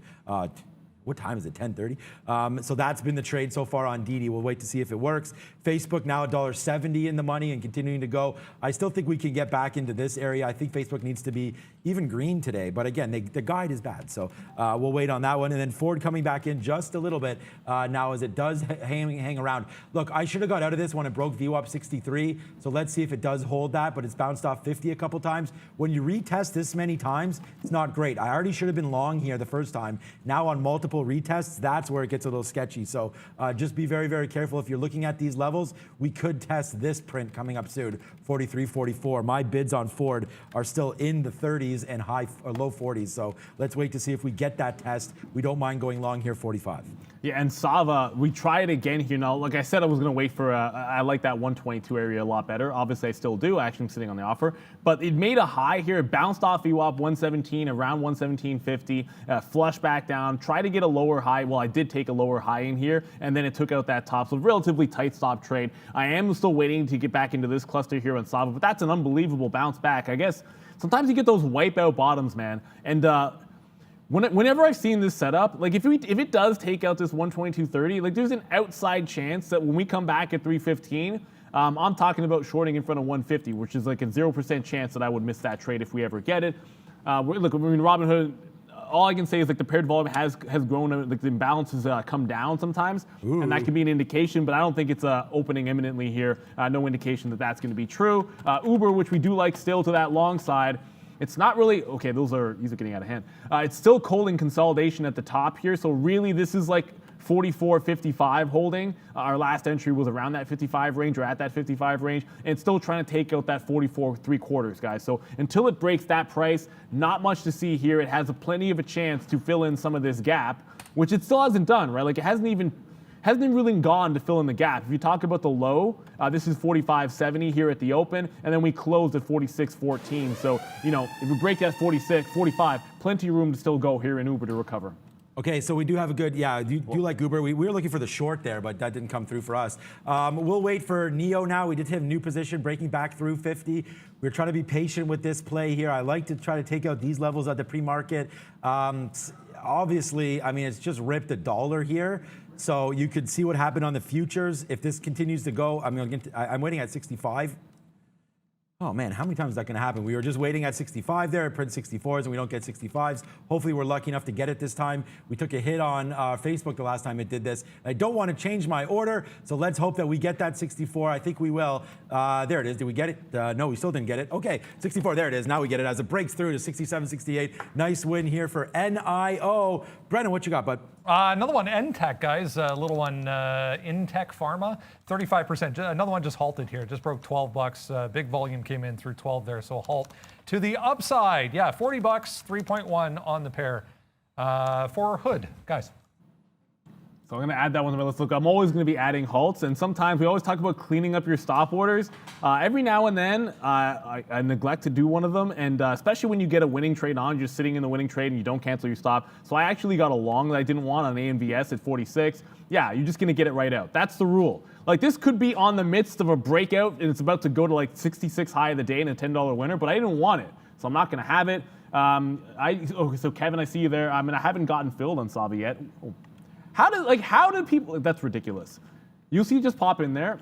I just saw you, Kevin, saying, yeah, Sava, so 122 short. I mean, that's sort of what I was getting at. And I just shorted into that little bit of a pop there on Sava. I already had my stop in case we take out that recent high at 123.50. So that's kind of that's very weird. I was not filled, and I went to answer the question, and then suddenly I was like instantly filled. Like, I'll be scalping it all the way down into VWAP and then trying to hold onto a little bit of this trade here for a bit of a move, a bigger move, down to this 110 area at least. So Sava, that's one we did want. That ANVS, that's a trade that I did not want, so I just covered it instantaneously, guys. If you don't hesitate, I'll pay the spread, pay whatever. I was able to hit the bid for a 20-cent loss. When you didn't want the trade in the first place, I'll take that every time. Brendo? BTBT, I just checked Bitcoin, not really doing much today, but BTBT just running here on volume, guys. So heads up, just broke 9 there, big volume spike. BTBT, it's 10:30. Let's get a check on how things are shaping up over in Europe. 1 hour left. Miss V, what's up? Hey Brandon, European markets hit record highs today, supported by strong earnings. Airbus trading in Paris is up more than 1% after it sharply raised its forecast for full-year deliveries and earnings. Back to you. Yeah, a little bit different story than Boeing this week, guys, for Airbus. All right, there goes Facebook. Now $2 in the money, man. We're making back a hell of a lot of money that we had there, so we'll rain down that cash on this trade so far. So good. And like I said, we're right at that VWAP. Maybe we'll take it out here and just put that cash on the board at some point here. We got to make that money, so hopefully we can get that now and then look to see what's going to happen next here for Facebook. But it is continuing to go now. That BTBT, pretty interesting, so we'll wait to see where that wants to go. DD still not doing too much. Facebook, and then NEO is the one other name that we have on board right now, looking to see if that one wants to get going a little bit. We took some out at 65. It hasn't been a great trade, but I do notice the move that Tesla just had, and I have no idea where this came from, but all the way up, I don't know, was there news all of a sudden here on Tesla? Tesla's going crazy, and it doesn't seem to want to stop. So I don't know, of 358 up to 672, you know, let's call that $15 straight to the upside. So Tesla continuing to impress here as it's making moves higher, guys. Wow, yeah, good move there. Oh, man, no shares available on this NTEC, so I wanted to play this as an open trade short. It would have been a good one, I think. Looking at this, probably could have had that like 1240 down into like an 80-cent winner. We didn't get it. And then Sava breaks back to the upside, so I had to check to see what happened with the stop. because did this and I got wicked out at the top. So, I mean, I'm not going to immediately jump back and trade. I think I actually did trade back up and break out. And just because I think this has a chance to continue to go and maybe get to like a 140, I won't jump back into the trade immediately on Sava. NAOV I did jump back into, however, somebody rightfully noting that it rejects that 290 level. So when it rejects that 290, I thought there'd be a level at 3 even as well, but 290 is the current high where we got out of our long trade. So on the way back down, yes, I'm going to short it every single time. Yes, I'm going to get bids out in the same range we had them before. So you can see me in front of 270, in front of VWAP. It's the same pattern we've seen a million times, guys. So we're just going to rinse and repeat that here. I wanted to take more shares higher, but it never actually broke 290 to give like a 92 to 95 fill. We're only going to be able to get it sub 290, and that'll be here at about 281, guys. So short NAOV from the longs we had before. I want to check in on Pinterest because we did briefly mention that one. Reporting aftermarket today. After what happened with Snapchat to the downside, you got to figure a related name like Pinterest could run into some trouble. This is that low from yesterday's action. It actually has bounced through that price and now back above. There was some barcoding at 74 even before a bit of a failed breakout because we're right back below 74. So a retest of the low is still happening on Pinterest. I would sit this one out until it gets to the close from the 15-minute chart that we had, hopefully not frozen. Yeah, so I want to sit it out until you get to this low here. This is like 73.30. Let's see if it can't test that bottom a little bit lower, guys. If it can base out, maybe it's got to rebound into earnings after market. All right, here we go. So here goes Facebook now, starting to make moves to the upside. Again, $3 in the money, so we'll celebrate it. I'm just, damn it, Austin. I'm pissed off because, like, this could have just been, you know, the day maker, obviously. I mean, this is the only name that we're negative on today. As it continues, actually, no, Nicola, we took that pre-market trade just so small there, I'm not even noticing it. But damn it, 361.36 all the way to the upside. We had this, man. We got stopped out right there on that 358 break, but then we took the exact same amount of shares that we got stopped out on and then went long. It's just like that mark, that's a mark there, right? So that's the problem. Like, if we don't have that out, then we can celebrate this all the way back to the upside. But hey, man, $3 is $3. All of these losses, like, look at this loss. So this is just how you have to trade. You have to trade this way.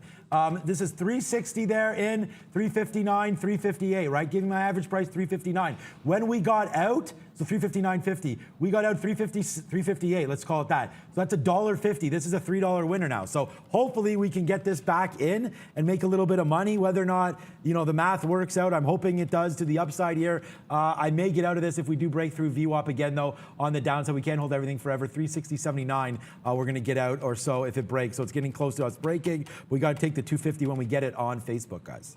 Yeah, and just going to quickly show you guys on Robinhood, it's back down to 40, the indicative price here. But I mean, it's pairing off a little bit. I mean, it's the open interest right now sits under 4 million shares, but the balance is only like 140,000 shares. So it is coming to the downside in terms of the imbalance, which sometimes indicates it's going to open up soon, but we're now down to 40 on the open, indicative open. It doesn't mean it's going to open when it eventually settles down at that price, but you know, that's just what we happen to see. And we'll give you guys updates live. Look, you'll probably see it pop into our boards here in the long position if it does open randomly, and then you'll see whatever price we get is going to be the opening price, obviously. NAOV continues to roll to the downside, so every time I hit one of these, it disappears on my board. Oh God, I hit the bull instead of the bear.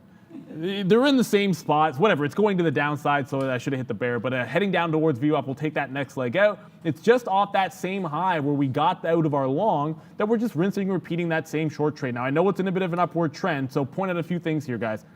On the first breakup that you saw at 9 a.m., it then held a pullback at 235. We kind of talked about that level. We had a 255 break and then a dip into 250, both longs working out. We then still held 235 on that deep pullback. So you're still in an upward trend overall. That's why you got to have both tight stops and then tight target entries for those short trades. Below 235, I think it probably spends the rest of the day rolling over, but we're nowhere close to that NAOV. So scalp trades to the short side. If you're bullish on this name and you actually have a long from this morning, you have some reason to still be into it, but I'll just keep taking the wins on the south side of the trade, NAOV off that high of the day. Okay. Yeah, still just trying to watch a few things here. Oh, we did get out of our Facebook there. There it goes. So good out there, finally good. 360.50 out. So it saved us a little bit of money there. Not huge, but we did get out a little bit there on that play. So good out for us there. Happy with it on Facebook. Not happy because we did leave $1 on the table, but hey, we got to take profit when we see them. We talk about that all the time and reward yourself. I said that yesterday, man. Pay yourself first. You need to do that. And with that being said, let's go over to NEO. I was waiting a little bit higher here than where we are now, but I'll take this 69.7. Just offered there 69 and it ran away. So damn it, we missed that trade there. We tried to get those 69s. Ooh, falling back in here, Neil. Wow, what happened there? All I did was hit offer enter and the stock just dropped 10 pennies. So okay, you know what that is. Yeah, I guess it's because I'm using 5 million shares as a sometimes. Look, man. there. Sometimes you throw an order out there and like a new order hitting a book at the key level, regardless of share size. Sometimes it just turns the stock because the algos react to it. I think that's one thing we know. Probably should have gotten to Teledoc and talked about this one at least a little bit because it's up 1% on the session, but that made another jailbreak to the upside. Like I'm kicking myself over this because I had a bad approach in terms of how I wanted to buy this one up. But I'll show you. I was short like multiple times all the way up here, and the first one was actually pretty good. This is a 15-minute chart. That was okay. It was actually making money, and then lose. And the only time I was long, I scalped it out. Because I'm looking at ranges, it's like literally my last trade was long on a 146 quarter break, and I'm sitting here essentially taking a $1 move on Teledoc. And part of it, and I had this conversation with our floor manager, Greg, was I came into Teledoc, yes, daily chart not working, wanting a test of 130, which you can't really see here, big level on the daily, and that was when I would start picking it up in the long term. And then if that broke, I'm like, yeah, all over it, all the way down to like a 100 to a 110. So me thinking what I want to happen is getting filled in the long-term account has me skewed towards shorting every single price, which is you got to separate those two worlds. We come in here today, we held 140, so now I'm kind of willing to buy this one above that 130 price, but I don't want to pay 155, I got to be honest with you. So if it breaks down today like that 150 level, I'd look back to like a 142 in front of that 140 on Teledoc. Still going to the upside again today, despite a wider than normal loss. Sometimes when things are beaten up, and I could show you the daily chart if it wasn't frozen, sometimes when things are beaten up, it's not about the result, it's where the stock has gone to. That's why when things are at all-time highs, often, even with good earnings, they can pull back. And that's why things that are beaten up as badly as Teledoc have been can make a harsh reversal because there's no one left to sell. Yep, that's exactly what happens. And yeah, if you like names, picking them up off earnings reports, things like that, I think is a great opportunity. And that's why I was loving Facebook so much today, to be honest with you, because I thought it's overdone. So we'll look at that. We were lucky enough, actually, guys, to get out of NEO here. So that was going to be a good out, or not out of all of it, but we did pay 62s there when it came back up. Remember, we tried to get 80s there, and we missed it, or sorry, 69s, because we saw that it was starting to fall back in. I was like, oh my God, we're at that 69 number. And then all of a sudden now you're seeing what's happening here, fading back in. So our outs are, I can give you my NEO out 30, yeah, right here. So we're gonna give it to VWAP and then a little bit lower. So this 30 level will be the out for NEO, which would be fine. I mean, we wanted to take some money out, we did that. And I just hope that it doesn't come to the bottom side there, and we'll see what's happening right now. Let's wait to see on NEO. And then, good questions on DD for sure today. People asking where my out was. I told you, maybe this 925 if you wanted that out. I am waiting until 950 just to see if we do get a retest back. But you're seeing what the futures are doing. Not that this is affecting DD, but when the market starts to go up a little bit, obviously some good feels here for DD right now off the bottom. Again, depressed name for sure. Alibaba, I was hoping that this would still stick above 200. We checked that earlier. I did buy a couple days ago at 180 off these bottoms here. 183 was my in, so right in here somewhere. Could have been better than that. I mean, we did tick down to 180. I'll double check it, but it's either 183 or 182. That's where we bought it last, and we're just averaging in. We've already been beat down a little bit with Alibaba because of the movement, but I like the name into the long position. And I see Brendan at the big screen, so I'll spoil the story a little bit here. Now $39.90 supposed to be the open for Robinhood. So we'll wait to see that comes in. This is what it looks like right now on our system. Hood over there in the NASDAQ. So don't worry about these prices here. It's not going to trade at 5,000 or anything. These are those limit on open orders. Just put a market order. I know, like someone's willing to pay 5,000 for it. It doesn't matter. The price, after matching this all out, right now we're getting word here that it's 39.90. It looks like where Robinhood will open. So if you did want to take that long, okay, here comes Neo all the way back, thank God. If you did want to take that long position, just put a limit on open order around those prices, guys. Not 5,000, around 40 bucks. You should be able to get it. 45 is a good move. Brendan, I like that board. A nice little colorful board, I guess.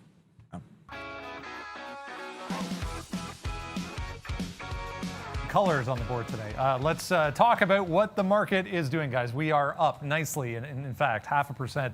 0.56 to the upside. Lots of individual names to talk about. I want to start here, though. Ford, yeah, the big one, 5% in the automobiles group here, but GM as well, 3.75%. Tesla, 3.6% we saw. APTV, BWA. So this group having a nice day so far. As nice a day as we can remember anyways. 5% here for Yum Brands. Wanted to point that out as well. Consumer discretionary stocks overall in positive territory. We go up to the tech group. CTXS, earnings name, 15% downside. Yeah, that report wasn't good. 7.6% PTC. PayPal here, 4.8% to the downside, but the rest offsetting that, and then some. So tech stocks actually in positive territory. Industrial stocks here, all in positive territory, pretty much. There's a few that are in the red, but ROL, INFO, and RHI among the leaders so far, 1.2%. ALB, FCX, and new, some of the material stocks, also among the leaders so far, about 0.5%, as I said, guys, for the S&P. Back over to you. The NASDAQ, on the other hand, right to those highs, of course. And look, we'll talk some Tesla here. I know in the chat, someone was like, so Neil, you still have that 666 superstition on Tesla? I mean, I haven't mentioned it a couple days because it's not really that big of a level. I've changed a few things up here. One, I'm looking at quarters for dips, not 40s, because that 40 was a good price before. I don't think it's going to come into play anymore. 680 and 700 definitely stand out. We're still waiting for that 700 break. I mean, I don't know. I'll probably try it. I do remember this particular day when we were testing right back at 700. I kind of thought we'd pop into 700 and roll over, and I wasn't aggressive taking the short, and I should have. If it gets to 700 today, or by some, I guess, miracle, because that'd be a $50 move, which I really don't see coming. If it does, I'd be shorting 700 in front of it just because it's an even dollar level. And Tesla sometimes is really, really good, especially if it failed breaks over a level like that. Until it does, we're trying to take out this recent high. We've just gone through it a couple of times here. This is 674. A couple of times. There was a failed break on the way down at that 75 price. So this is kind of a big chop zone. If it comes back in, I'll zoom it in a little bit so you can see a little bit better. If it does come, we do start to come back in, I might look northbound of this little cluster here that we have at like 665 or so, just because there was a nice little tight range a few days when we were resisting that 675 area. So if it pulls back in, maybe give it like $10 before you could jump back into it. It's a miss. Certainly for the breakout trade today. Sava came out of nowhere, moving, and it wasn't on my radar, the ANVS, until you guys brought it up. But to me, like one of those things, like when we get those crazy halt style trades, and I absolutely love them. ANVS, when that comes in and we get that halt to the downside, and I get that reopen play, like I'm just gonna take that trade. It comes front of the board to me because these bigger movers, if you have a setup for them, it can be pretty lucrative. Now. This is always a good learning experience. If you get into an accidental position, get right out. Like I said, that reverse long that I didn't want at 56, fine. We're able to get out of it. No harm, no foul. Sure, we could have held on and somehow turned it into a winning trade, but that's not what you're looking to do. You have to have a reason to get in and a reason to get out. Make good decisions, and then the money will come after you've made good decisions. Don't judge it always by the result, because the result here would lie. That accidental long would have been a winning trade. And if I take a $3 winner on it and then just mark it down, long breakout ANVS winner, well, that means that's meaningless. I had no good reason to be in the trade. It's not part of any strategy, so you can throw that result out the window. That's why we always get out immediately. Everything's with a plan, and the only thing that matters is, did you follow your plan, and then do you learn from the results? Forget about the P&L. You judge that P&L quarterly or yearly. That's when it really matters, guys. So trade price action, trade your rules, and make sure you stick to them. One of those was being patient with Uber. It's still, I don't know. This is like the slowest breakout that I've ever seen. So that's like a double top break on Uber, and it's still like what? Like we're talking about like 30 cents at absolute top. It's not bad, but it's not great either. I kind of thought with as much as this was beaten up, it would have more acceleration to the upside. I mean, give me a break. I guess there's just not that much. I know they report, I want to say next week. I think it may be on Tuesday. I think they report next week in Uber. Maybe people are waiting around for that to buy back into it the long term. I kind of know I would be waiting to add to get some actual numbers. And as usual, Mark Roberts was right when he told me to get into Lyft instead of Uber. He's always right, that guy. Okay. Yeah, he's right a lot of the time. Look at AMD. This is a name that we were right on today, but we're not in it. So celebrate the fact that we hold the shares and we are a big investor in AMD. We did trim some yesterday. Seems silly now at 97.40 as we are up to 102, 103 right now. AMD, look at this. What a rocket ship, man. We talked about this last week off Intel. We've talked about that. And now you could see it, just the acceleration now, man. 102.50. Like, look what this thing looks like on a daily chart here. This is the dream that we all had, and it's coming through. You know, last earnings report, it stops at 99, comes all the way back down, gives you, for me, just an amazing buying opportunity down here. So much so that like my first longs in this name were in here on this levels in the 50s. And then we loaded up. So we got our average price to 65 when it did dip down here. And now, like, you know, bang, AMD, see you later. I may rotate out of this into what we've talked about, Intel, because that one doesn't have the love there. Like, if you want to get in and out, you could get into Intel now, as we are basically at lows here.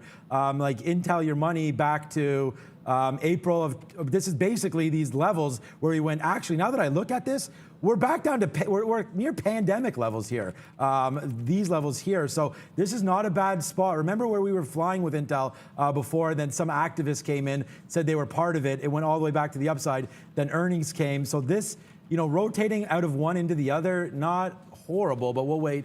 I'm still going to ride AMD. I don't have any plans of getting out. Just put more cash to work in this space because we do like that space. So good little look there for that. I'm going to guess Facebook's probably 361. Yeah, so the same spot that we got out at right there. That's a good play. Let's check back on Workhorse today. So here's the long on Workhorse early on the new CEO, 1165. First out 75, next out 90 on that VWAP break. We talked about giving up some ghost there on that one. That's a problem. And then you guys are 100% right on DD, man. My greed, it wasn't greed. This is not greedy when you're taking out the profit.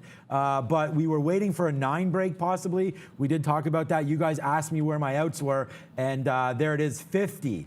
And it touches 50 and drops down again. So we didn't get out, didn't even break 50, but that was a good spot to get out. We talked about that, maybe a little bit higher. So hopefully some of you are able to make a little bit of cash on that one. And then there it is again, man. This is all that we're doing on NEO. I mean, I should have reloaded here when it dipped down, but we take that out again and then bang, bang, bang. Nice little profit taking on NEO after taking a bath on that first trade. We're making it back now with a little bit more here. So let's wait to see if that continues to go. Hey, all is good, man. 0 LFT. I'm at the highest spot that I've been at all day now. So let's continue to rock and roll with some of these names. And people said, you know, why are we not trading Tesla? Yeah, I mean, because it's a miss. Someone asked me why am I not long Sava despite the fact that I had those levels for breaking up. I'm like, I don't have a good answer. I mean, it was a great short that I took off too early, and I tried a couple of tight stops. And the reason I had tight stops is because it was feeling pretty bullish. And I said, when it broke this level here, I got to get out because, you know, even though it came back down to VWAP, but if it takes out these levels, I think we might be headed up to 150 to short it. But if I have a read that's better in one direction, like I need an out. And that's sort of the problem.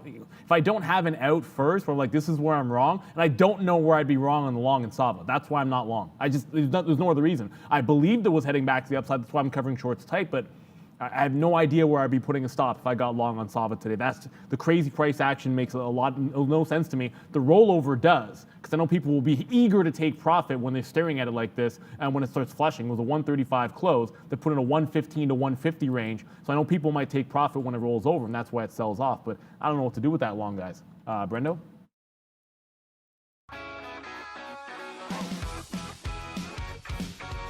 Hey guys, yeah, money talks time. Let's get into currency land, see what is exciting so far today. A few things to note. That number that came out at 8:30 did pressure the overall US dollar a little bit, so we are seeing a little bit of a pop once again.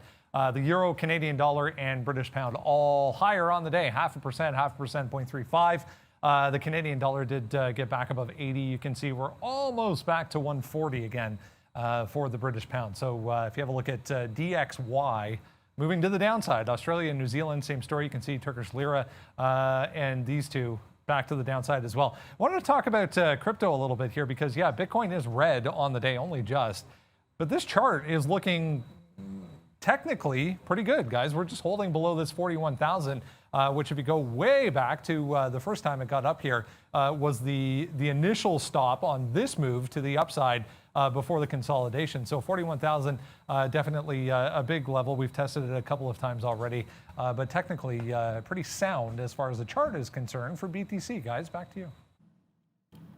Yep. You all know my opinion on that crypto game, so just keep going with it for sure. NEO now breaking to the upside. And what I was saying on Tesla was that, sure, we're not trading Tesla, but again, you know, you got to sort of look at it.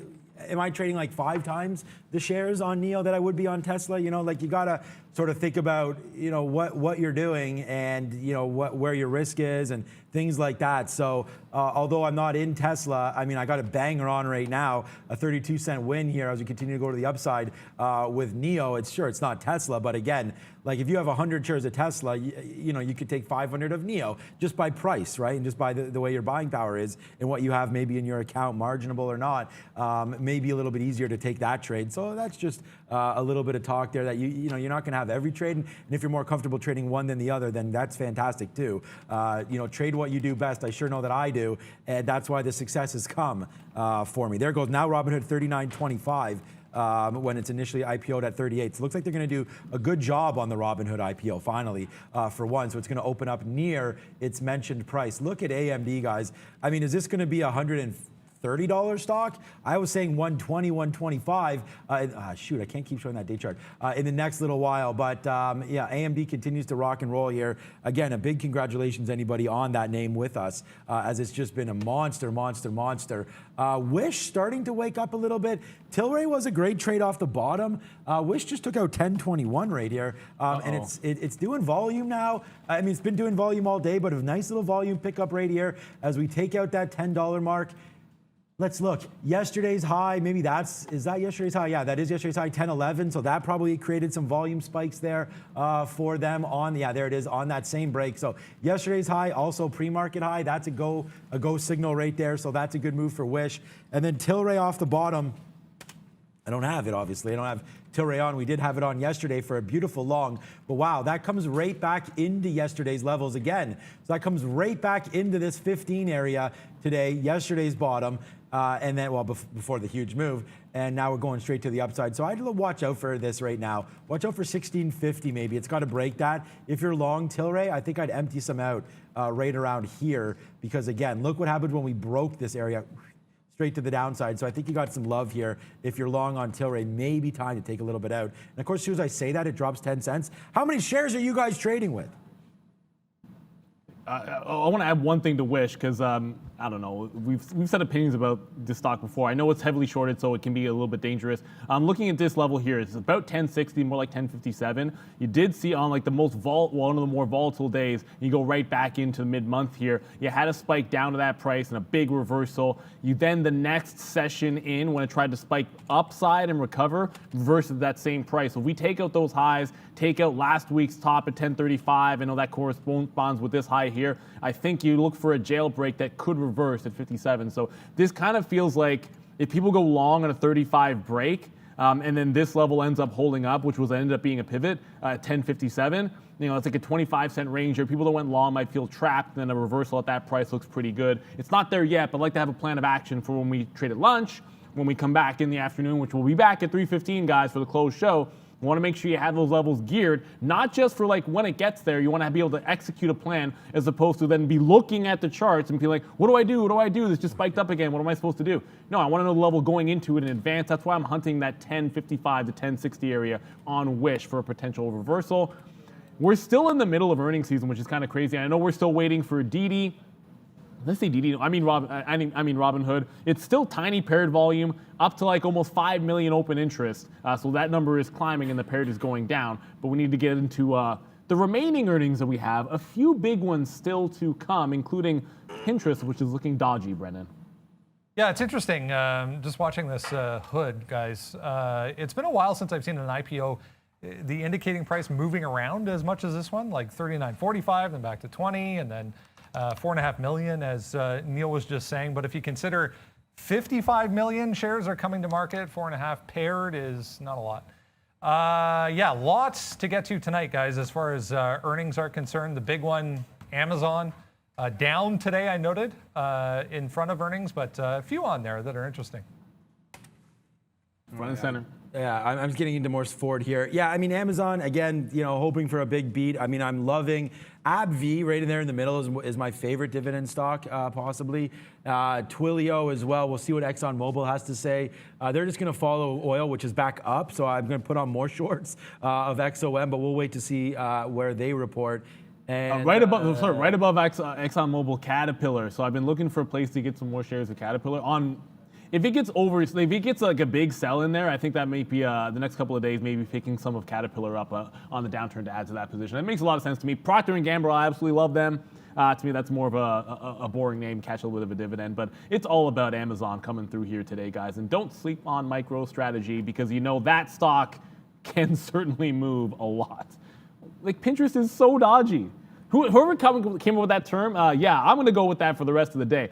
It keeps on making these like consolidations, like it just sit there barcoding and then spike and then flush, and it cannot get past 74.25, looking very, very weak. Because I mean, the volume is not, it's okay, but the liquidity is very, very spotty, and it has these huge candles just coming up and down here. So maybe somebody knows something. It gets sold on every single pop very, very quickly, but it's managing to hold the lows, at least for now, on Pinterest. And you saw what happened to Snapchat, so it could certainly get ugly. Before we get out of here, we haven't had these in a while, and our caterer for lunch has added these to the menu recently. Good call to get them to do so, Greg and Sean. Hopefully we got them today. Miss V, what is the national day? Thank you, Neil. And hey, guys, this day started super great. I hope it will continue to be positive. And I wish you all the luck for the rest of the day. Come back at 3:15 p.m. Eastern Time to trade the close together and summarize this day. And guys, don't forget to like this video. We need just 300 more likes to get 1,500 of them. So please, please make sure you turn your thumbs to the upside. Happy National Chicken Wings Day, everyone.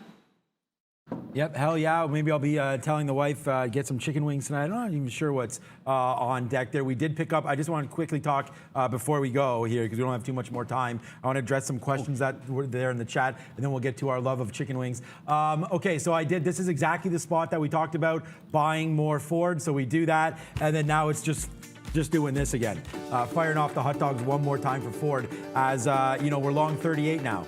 Right back in, beautiful trade. We're very, very patient. We waited for that to hit, and now let's cash out on that one. Hey man, the money keeps coming in on that. I did want to give a big thank you and a shout out, not thank you, but a shout out to Brent here, asking me about what am I going to do with Robinhood. Where was that? Here it is right here. Hood. So am I using one bullet on open or scaling? I'm using one bullet. So I'm going to try to fire it off right when it opens, and then we'll see if we can get a nice little hood movement to the upside there. And that should happen. We'll see if it does, but it looks like it's going to be priced accordingly. So I'm not expecting like a huge move on it, because if it's going to come out basically where it's priced, I think the supply and demand is probably going to be there. So I expect it to be busy on the level 2. And then remember what my theory is, and I've seen some of you guys talk about this on the chat. And my theory is that just like what a lot of the Robinhood traders did to AMC and GameStop and some of those other names, I'm wondering if they'll just be selling Robinhood downside similar, and you could do it very, very similar, and by buying puts, things like that. We'll see what happens with Robinhood today when it gets open, but a nice little cash here as Ford just going back to the upside. The cash cow that is Ford continues. Really happy with that one stock today. Not so good Facebook, but we did have that and then gave it up. Absolutely. And look, we're going to get that open whenever it does happen. Watch out for a Robinhood video, maybe even that live trade as well, guys. But I hope we have chicken wings. I absolutely love them. Get the different flavors. I love super hot wings, especially from Duff's. Shout out to Duff's with their Armageddon wing. 65,000 on the Scoville scale. A lot of fun to have if you're into, 650,000 on Scoville scale if you're into it, which I am. I love spicy food. For the entire team, got to go down the line. Know it's going to be an interesting one for Robinhood. We're back at 3:15, and we'll be trading that live, of course, whenever it does open. For Ms. V, for Brennan Wickens, For myself, Bill Roberts, and Sean Katina, good morning, good afternoon, good evening, wherever you are in the world. This is Trader TV Live. We'll see you at the close.